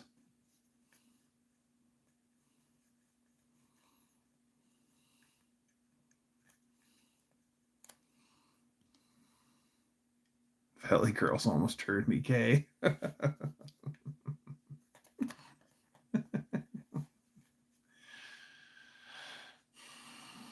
Almost.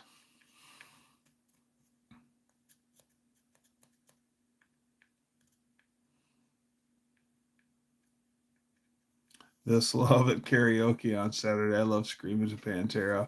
Sometimes I'm even good with the metal vocals. Well, the best thing is that the metal growl comes from your diaphragm, real low.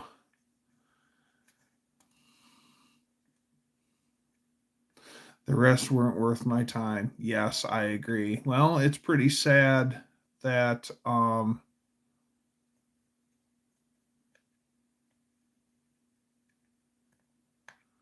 Uh, it's pretty sad that I graduated high school and that was the last time that I've seen anyone from my class. This year I will be this. As a matter of fact, coming up next month or in May, we will have been out of school for 30 years.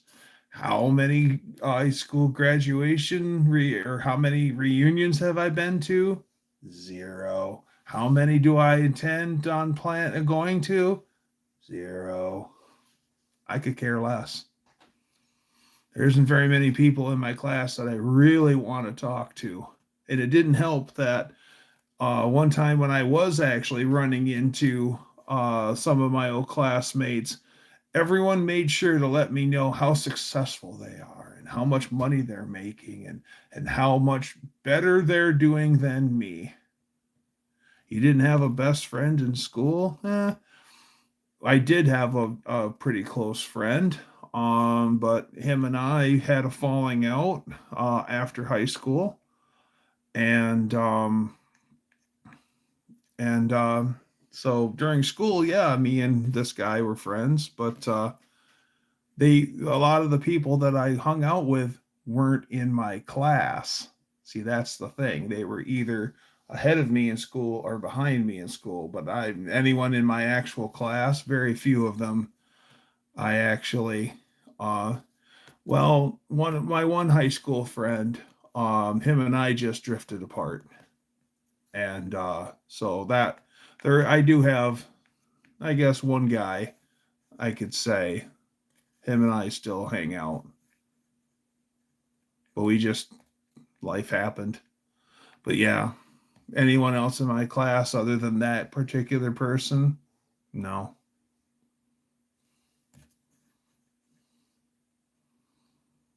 Left learning center at ninth grade. Who needs school? Wow.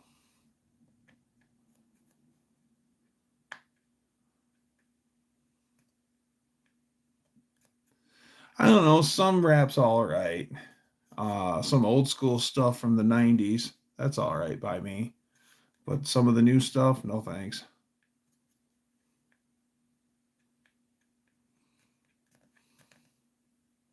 Beer while you leer.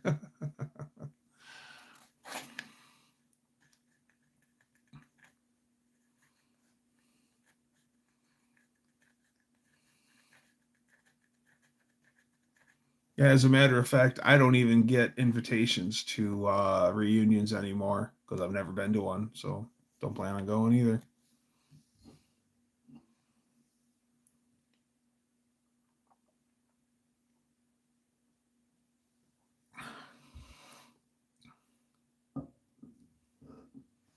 Except my Mopar buddy, he's the man. Yeah, I don't hear anything from anyone either. My number hasn't changed in over 26 years. So, I mean, hey, whatever. Actually, my best friend, uh, him and I don't talk anymore either, but that's for other reasons. My best former friend, I should say.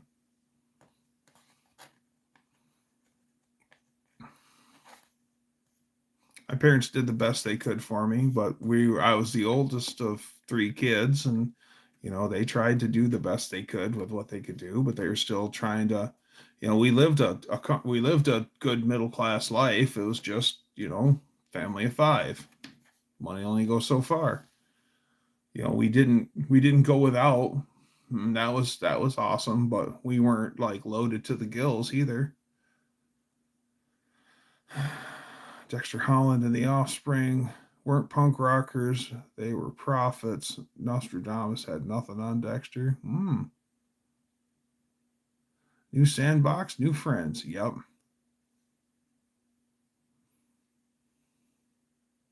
Picking on the guitar. I know how to play Summer Breeze on it. I know so now I'm playing it and playing Summer Girl instead. A bit more libidinous.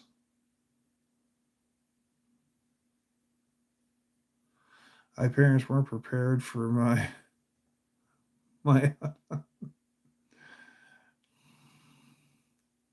Dad works his butt off feeding us 5 kids. My dad worked hard. My dad was a truck driver. And he was, luckily for us, Dad was home every night. But I mean, it would be, my dad would get up in the morning and before daylight and be gone. And then sometimes in the summertime, my dad would finally be home in the evening when it was almost dark. And then he'd still go out and mow the lawn and stuff like that by the headlights of his lawn tractor. Like my dad, my dad tried. My mom did her share too. You know, she worked also. She had a home based business, plus taking care of us kids and the household and stuff. Dear old daddy left his soul, left my mom a heavy load. She tried so very hard to fill his shoes. Working hours without rest, wanted me to have the best. Oh, yes. Still have dad's chauffeur's license, brass badge. Cool. Old school stuff. How about the summer breeze covered by Mr. Bungle? Ha ha ha ha. Never do school things anymore. Yeah. You know, it's kind of sad. I look at my high school years as just a bump in the road. Things really looked up for me. Like I think my life began when I graduated high school.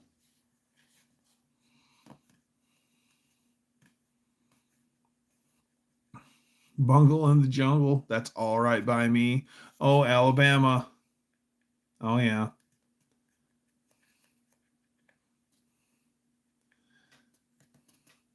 Squeeze Me Macaroni is my favorite Mr. Bungle song. Um, I remember a guy having a Mr. Bungle t-shirt in high school. And then it was one of those shirts that it said Mr. Bungle, and then it said, I have a tractor in my balls.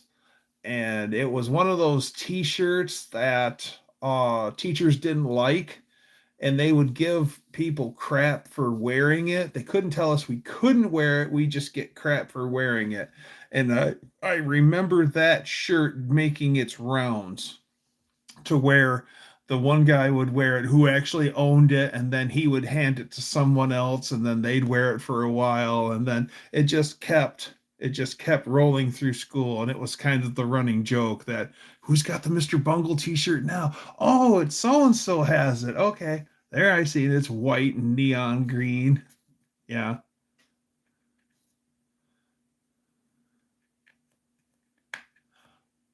Carry me home, see my kin, singing songs about the Southland. Oh yeah. I got to see Leonard Skinnerd at Pine Knob, which is a venue, also a ski hill over on the east side of the state. It was Uncle Cracker, ZZ Top, and Leonard Skinnerd. Leonard Skinnerd was the headliner. I was there to see ZZ Top because I absolutely love that band. I love ZZ Top. I want that shirt. Are you saying bungle or bunghole? I'm saying bungle. Like like you bungled the job, Tracy. Not TP for my bunghole. Are you threatening me? No, not that. Not bunghole. Bungle. Mike Patton, what a guy. Local band called Lena Rosa. Covered the Tomahawk song God Hates a Coward. Did a pretty good job. Saw it at County Fair. Nice. I remember the night Leonard Skinner went down, 5th grade, I believe. Oh, that was a terrible night. Well, used up all my screen time for today. Bye, Kev. Good seeing you. Take care. See you next week.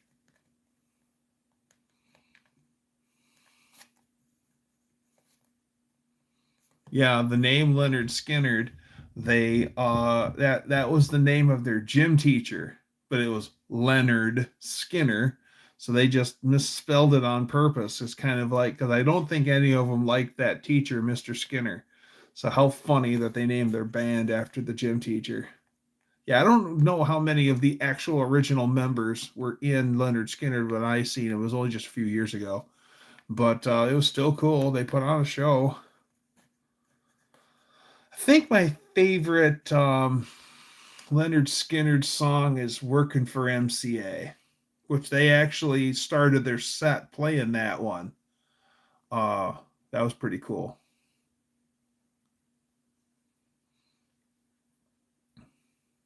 Yeah, I want to go see ZZ Top again, just cause.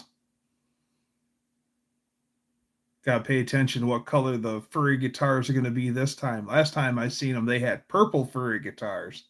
The time before, they had white furry guitars. The first time I seen them with the white furry guitars, when they got done playing, they took the guitars off and they held them by the body straight up, and then they like bowed to the north, bowed to the east, bowed to the west, and bowed to the south before they handed them off to the guitar tech. It was pretty cool.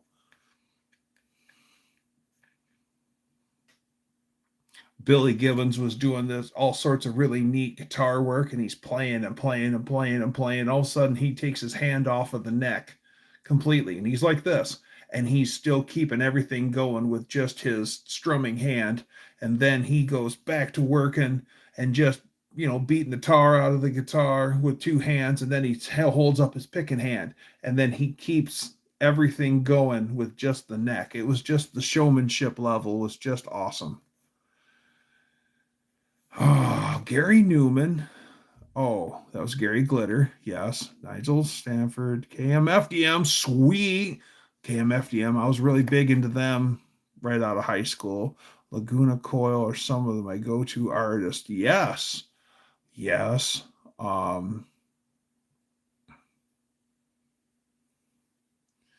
KMFDM. Yeah, I used to listen to a lot of KMFDM. Guy that I worked with turned me on to it.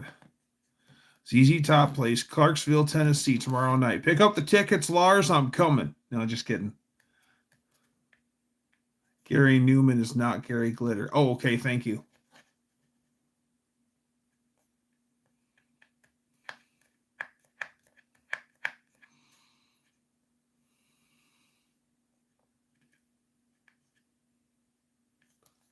Very cool. Got to hang out with from Cheap Trick. Did you guys sing? Did you guys sing with them that you want them to want you?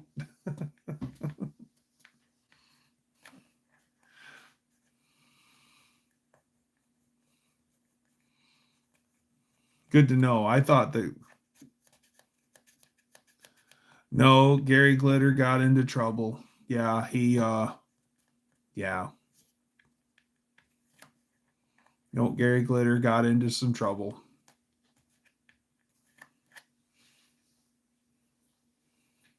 Very inappropriate stuff that I will not talk about. But yeah, Gary Glitter actually, which is too bad because like his stuff, the Gary Glitter stuff before, all the bad stuff surfaced, actually wasn't bad stuff. But yeah, he's got swept under the rug because of all the bad stuff he did. Oh, here in my car, I feel safe from the world. I can lock all the doors. Okay. In car. Da da. Ba da da da. Okay. From Rockford, Illinois, where we grew up. Cool. Rockford, Illinois. Crap, that's almost to the Wisconsin border. Okay. I know where Rockford, Illinois is. Never seen Skinner, but his brother's band 38 Special I had seen nearly every night in 2016. They did their show the night before the monster trucks at countless county fairs out there in the West. How cool! Eric was in a band called Daddy Longlegs at the time. Cool. Cool. That's right. I keep forgetting that Eric's a drummer. That's cool. So in other words, Dan IT guy before he met Beth Lee he was hanging out with his brother, the drummer, and he probably catching the band's runoff. Just kidding.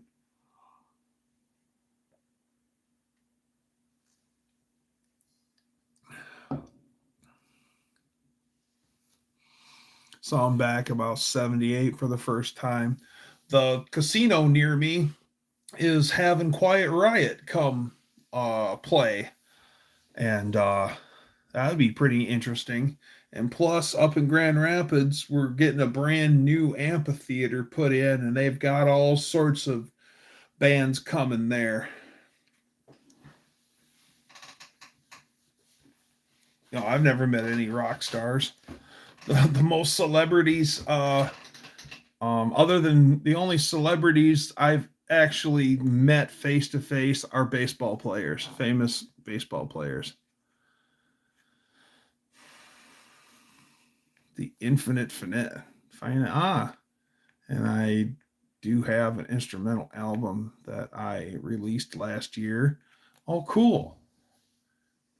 Make copies and I'll make copies and I'll buy one from you at no name, Tanner. I'll support you. All right. Be right back. Gotta take a pause with the cause.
All right.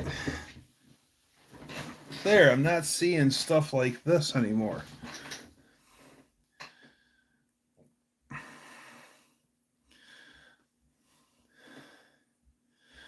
Wanted to find a good song to finish the album out. It tells a story of me going through a heartbreak and then working on my way back to sanity. The X, yeah, that X. Took the album photo. Oh,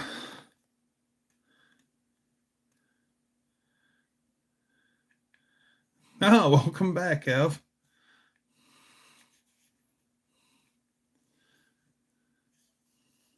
Fugitive must be a rolling stone.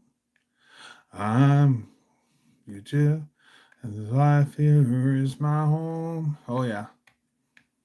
Really, really like Merle Haggard.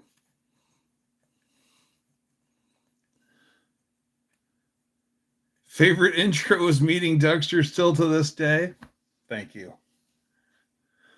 Well, yeah, whatever. Where else do you meet a super friendly but kind of strange guy who hands you a potato? See? One and only. That's me. Glad Dougie doesn't do slow mode like Steve does. Well, sometimes you guys roll past fast, so if I skip you, it's not on purpose. It's just because the comments come through quickly. Thank you, Kay. That's nice.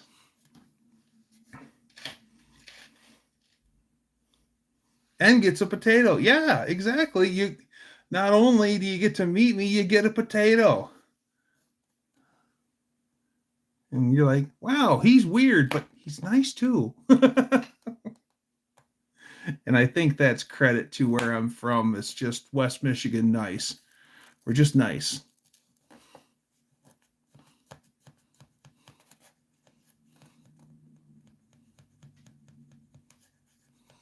Yeah, the duster's actually pretty cool.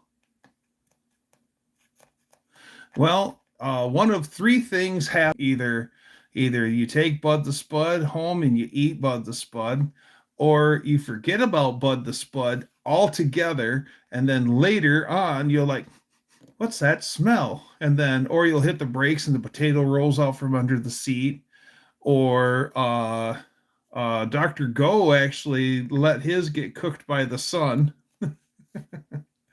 Actually, the most impressive use of a potato of Bud the Spud yet is what I when I gave one to Jamie from Dead Dodge Garage, he kept it in the console of his truck, and he took Bud the Spud like on like 3 California road trips and all sorts of stuff. And he actually was showing people Bud the Spud as he's going through. And finally it got to the point where he's like, what's that smell? And it ended up being Bud the Spud. No, do not stick Bud the Spud in someone else's tailpipe. If I find out you've done that, you have all your Bud the Spud privileges revoked, because that is wrong. If you're going to do it, you got to do it Axel Foley style, and it's got to be bananas in the tailpipe. Okay? If you're going to do that, it's got to be bananas like Axel Foley did in Beverly Hills Cop.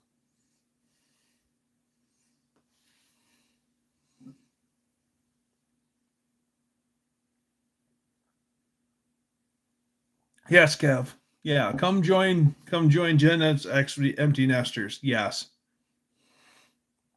Fug? When did I become Fug? Is that effing Doug?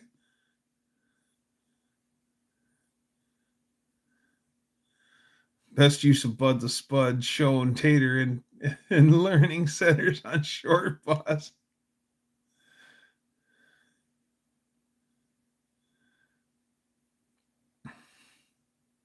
I tried to grow new potatoes, but it wouldn't grow. Yeah, I think that I think Big Potato takes steps to try to keep you from growing potatoes, because otherwise, Doug baby cakes. Whoa.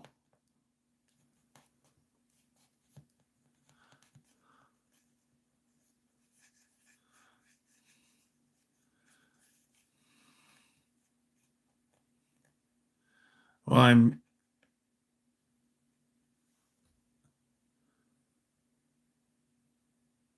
I missed my classes from the Learning Center today.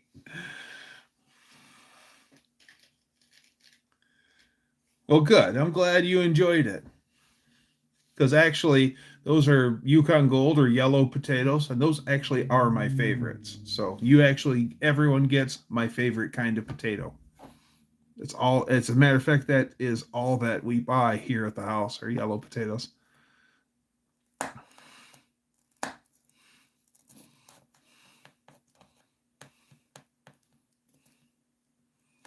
Oh yeah, Buff made his into a little personal potato salad. I think Kay made her potato Cajun style with butter and stuff. And oh yeah,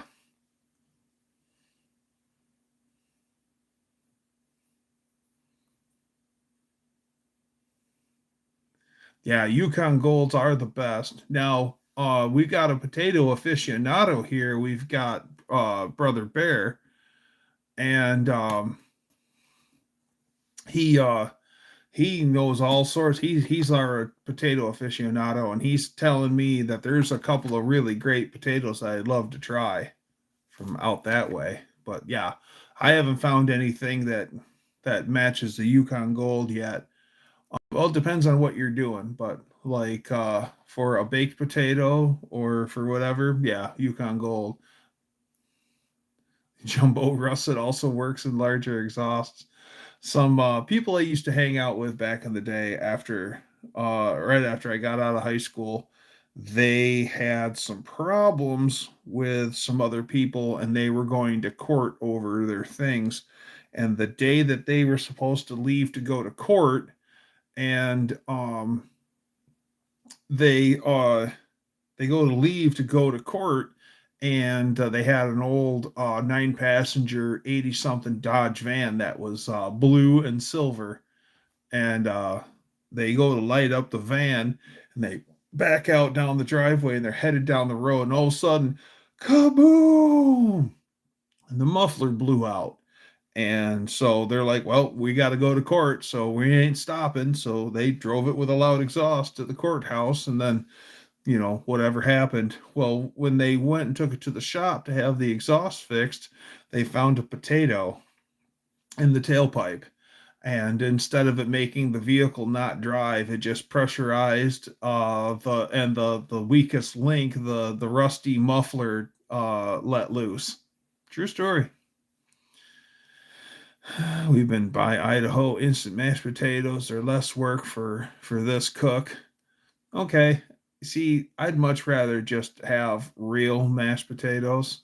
It doesn't take that long to boil and mash some potatoes. But then again, when I do mashed potatoes, I don't skin my potatoes. I just chop them up and boil them. Um, so I do skin and all mashed potatoes because I pay Acapulco Gold. Acapulco Gold, man. There's a chip company up there that has the best health rating for potato chips in the country. Only 3 ingredients. A lot of chips are 3 ingredients. I remember Jay's potato chips boasting about 3 ingredients 35 years ago. Just oil, potatoes, and salt. So yeah, 3 ingredient chips are nothing. Used to go to Chicago a lot with my dad in the summer, riding in the truck, and we go down I believe it's the Dan Ryan Expressway, and then the Jay's plant was right there, not far away, or the Jay's plant was right there next to the highway, and you could roll down your window and smell the fresh potato chips cooking. Oh yeah. So I always used to be a Jay's potato chip guy, just because,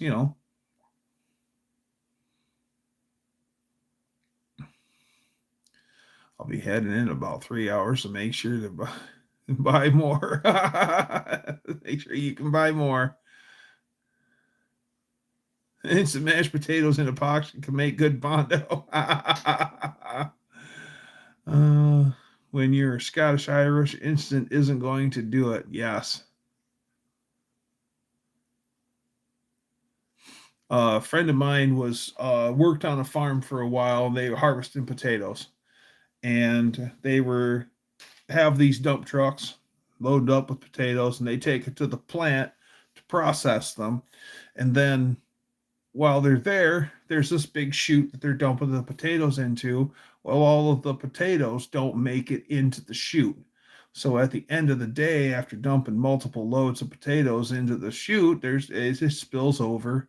And my friend seen a big shovel, like a grain shovel, on the truck, and he grabbed it and he walked over to where those potatoes were, And then he starts to shovel them up and throw them into the conveyor. And everyone said, "What are you doing?" And he goes, "Well, we brought all these potatoes.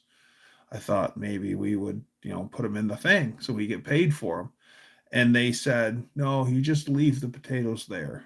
And he goes, "Well, why? We're getting paid for our potatoes." He goes, "You just leave those potatoes there. They'll get taken care of." And then he's like, "Okay." That was on the first day.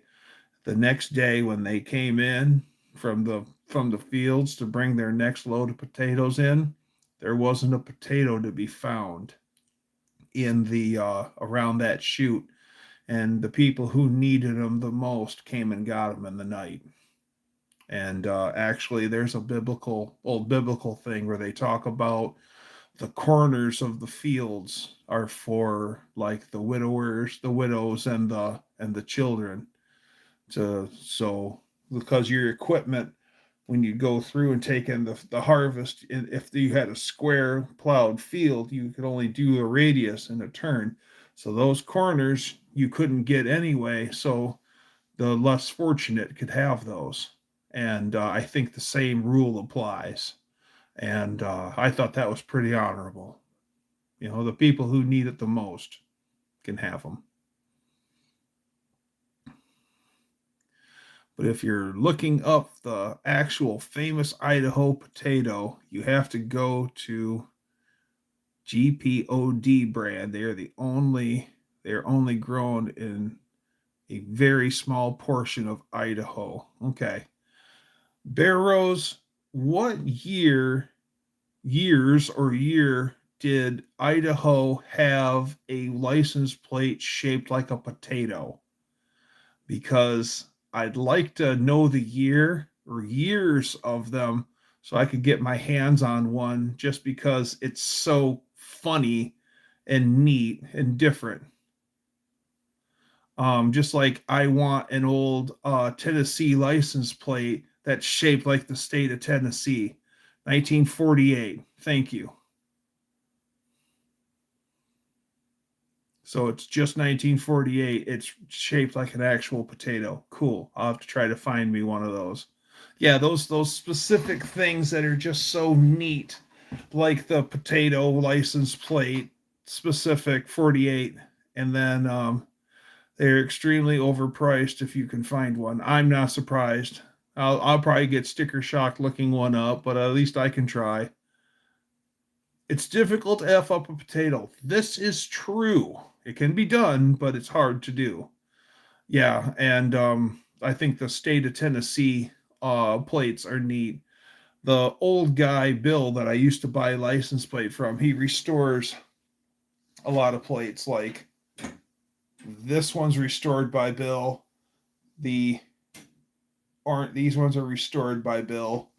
And the red and white ones here are restored by Bill. And he's an old guy, and he was born in the late 30s, and he has all all states from when he was born on the wall in his shop. All he deals in is license plates. That's his little hustle. And he had all state plates for his birth year on the wall in his shop, and I thought that was pretty cool. And some of them were new old stock, like his New Mexico plates were new old stock.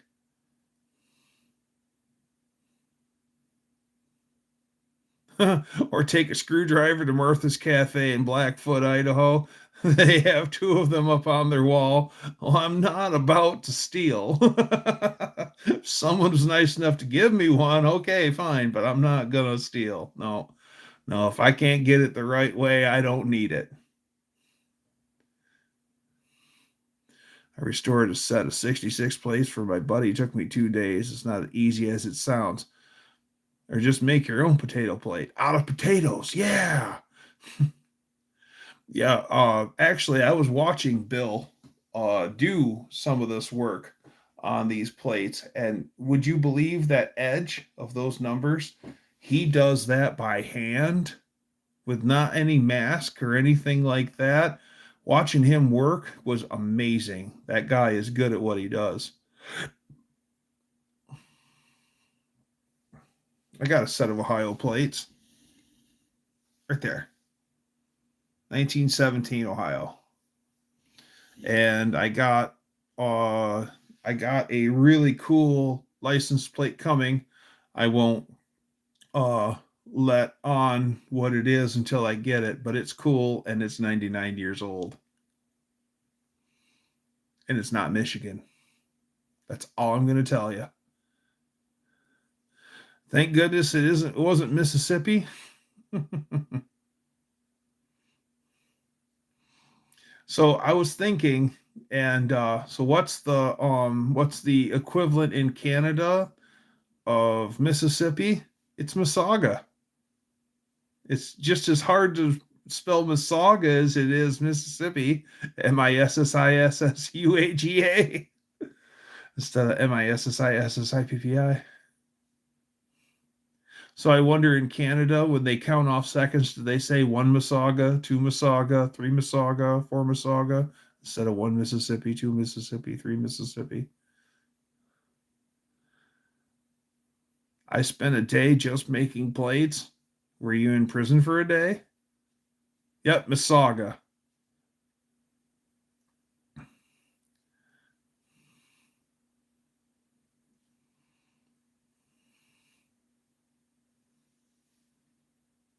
Yeah, it's kind of interesting. I think that General Mills of Canada is out of Masaga.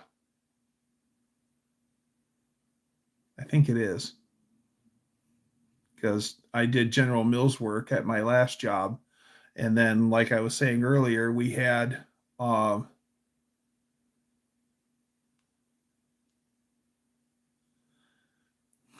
potato, two potato, three potato, four. Red with light letters. The red wanted to bleed through the white. Oh, yeah. Yep. Like those. I'm sure you're right. Yeah, white over a dark color always wants to bleed through many coats to finally get. Miss you so much. Not Misaga.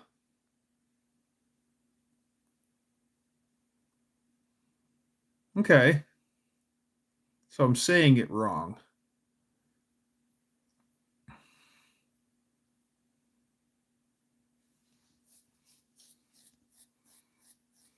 Hmm.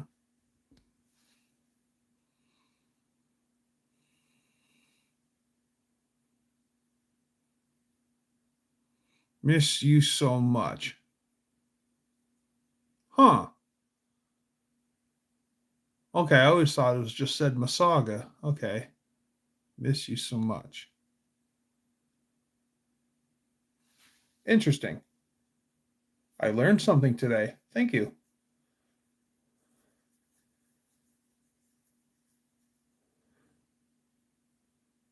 Who is Mrs. Agua?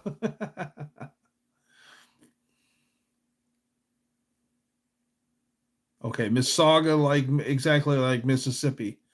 Oh, Mr. and Mrs. Masaga. I now pronounce you Mr. and Mrs. Masaga. I now pronounce you Mr. and Mrs. Masaga. I now pronounce you Mr. and Mrs. Masaga. I now pronounce you Mr. and Mrs. Masaga. I now pronounce you Mr. and Mrs. Masaga. Here you go, Lars. Say toy boat as fast as you can. 10 times. That one's hard.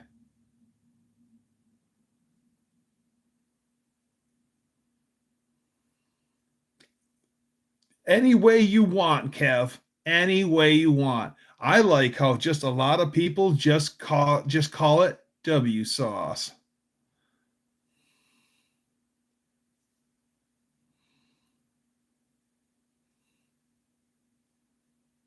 I know say words any good.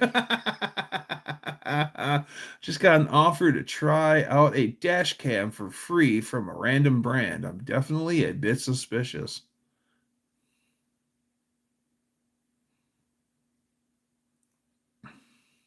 You're missing a C.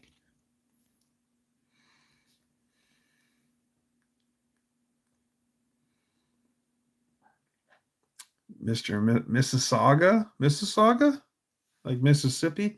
Oh, Mississauga, like Mississippi. Ah, see, we got our Mississauga, Mississauga, Mississauga, like Mississippi. I understand now. You know what? Exactly.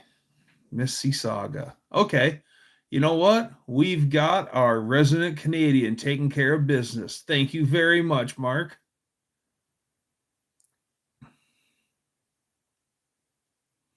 Mississauga.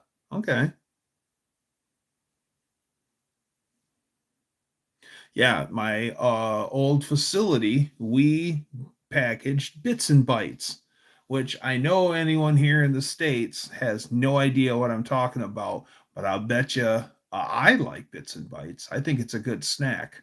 We'd mix it up and then package it up in our facility. And yeah, I know, I bet Mark likes it. I didn't mind bits and bytes. Um, we had also, for strangely enough, we packaged Frito-Lay stuff, and we had nacho cheese Doritos that were domestic, and then we had nacho cheese Doritos that were Canada specific. And I would try. A friend of mine goes, the nacho cheese Doritos, the Canadian nacho cheese Doritos are better. They're cheesier.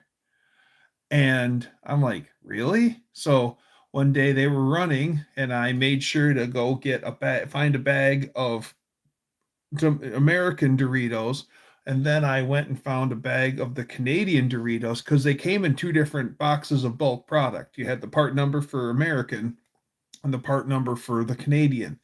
So I made sure to have a bag of each, and I tried them side by side. Yeah, we're getting shafted. The Canadians have better nacho cheese Doritos. True story.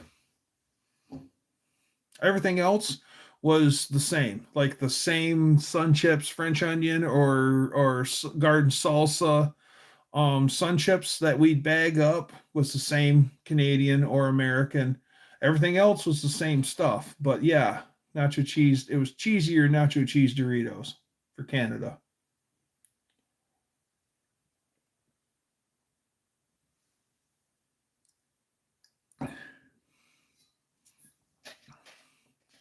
Canada outlawed sulfate years ago. Here in the U.S., they put it in everything. Yes, yes, yeah. The Bits and Bites snack. If you guys are ever in Canada, check out Bits and Bites. That stuff's actually pretty good.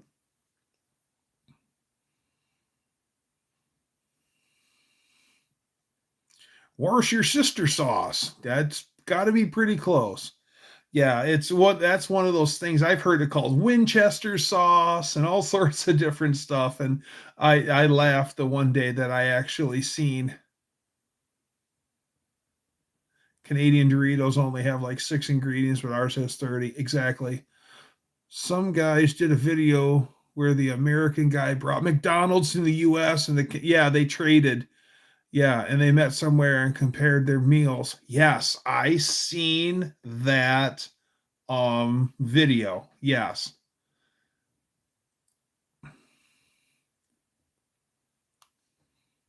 Yes, I seen that one. And I think they went through, I think it was the Windsor, I think they went through like Windsor Tunnel. I think they went through the border via Michigan and like Toronto or whatever, or Windsor. Shorten it to Worcester sauce. I like it. I've heard people just call it W sauce.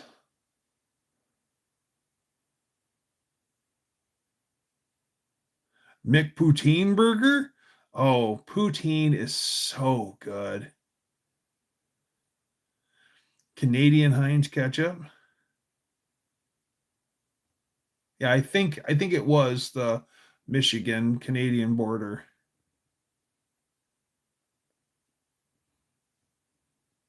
It's named after a town. It's technically called Worcester.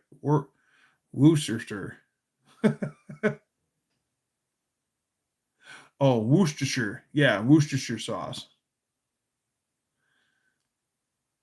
Won't buy anything Heinz. That's hard to do. There's actually a Heinz pickle plant up in Muskegon.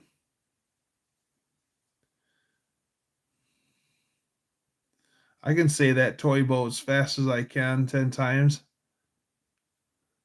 That's hard to do. If you kept it going, Wendy, good for you, because I mess up fast. Just typing that made my mouth water. the I'm not really a big ketchup guy. The only time I really ever use ketchup, like if it's supposed to have ketchup on it, like a Whopper and stuff like that. If it has ketchup on it, I'm fine with it. But if we're doing hot dogs, like we're grilling out hot dogs, I'm a mustard guy. I'm not a there's got to be some guy in Peter who works at the pickle plant. Absolutely. Absolutely. Well, you heard about the guy that actually got fired from the pickle plant, don't you? Yeah, the guy got fired from the pickle plant and he never got out of work early and he come home from work at noon and his wife is working in the kitchen and she turns to him, she's like, "Why are you home early?" And he goes, "I got fired today." And she says, "What?" He goes, "Why?" He goes, "Well, for the past 4 years, I really wanted to stick my junk in the pickle slicer, and I did today, and they caught me doing it, and they fired me." And she goes, "You what?" And she instantly walks over to him, unzips his pants, and inspects his junk, and it's fine. And she goes, "Well, what happened to the pickle slicer?" And he said, "Well, she got fired too."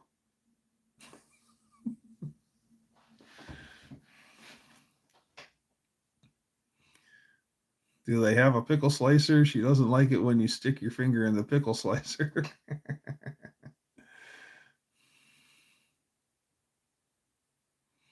Call it Worcester.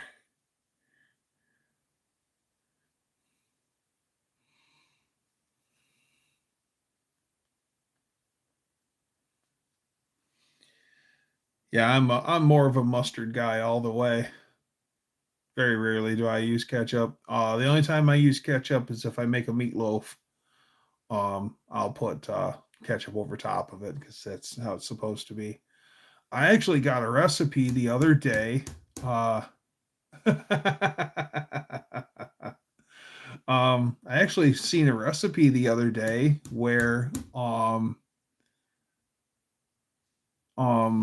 the guy made a Big Mac meatloaf.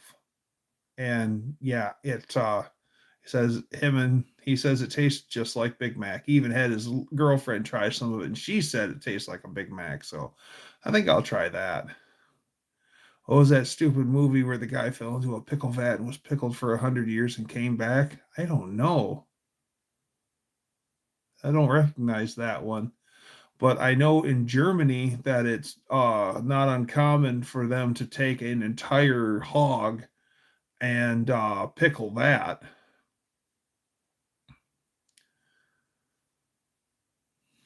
Pickle incident. I got my new Howard's cam the other day, and according to the state of it can cause reproductive harm. What the hell are they doing with cams in California? Who knows with those sick bastards, Brother Bear?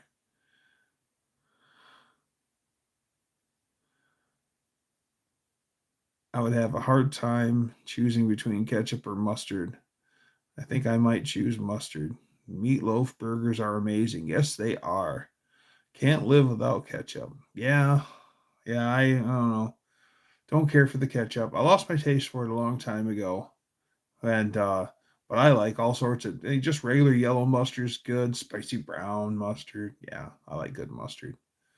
Um some friends of mine, they actually had a German exchange student and just had meatloaf tonight. Nice. And they had a German exchange student and they went out somewhere for the evening and they had like a snack counter and then he seen they had Bavarian pretzels and he wanted a Bavarian pretzel. So they served him a big Bavarian pretzel and they gave him a little cup of cheese sauce to dip his thing in. And he thought that that was mustard and he dips his thing into it and eats it and He didn't understand why his mustard was warm. Well, then he realized it was cheese, and he goes, why why do you get this? And they're like, well, that's what they do around here. He goes, no, in Germany you don't have mustard. You have mustard, not cheese. He didn't understand that, and it's supposed to be like stone ground mustard. So after hearing that, I tried it, one with stone ground mustard. Oh yeah, that's great. Meatloaf sandwich. Yeah.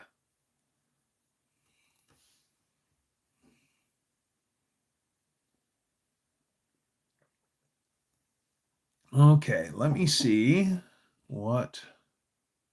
Yeah, it's 11 o'clock. All right. I unfortunately have to pull the plug on this whole deal because I got to go to bed. So,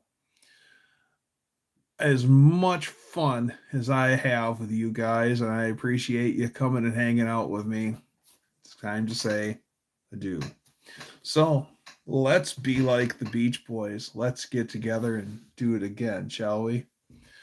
Be here, same Dougster time, same Dougster channel. Bye, everyone.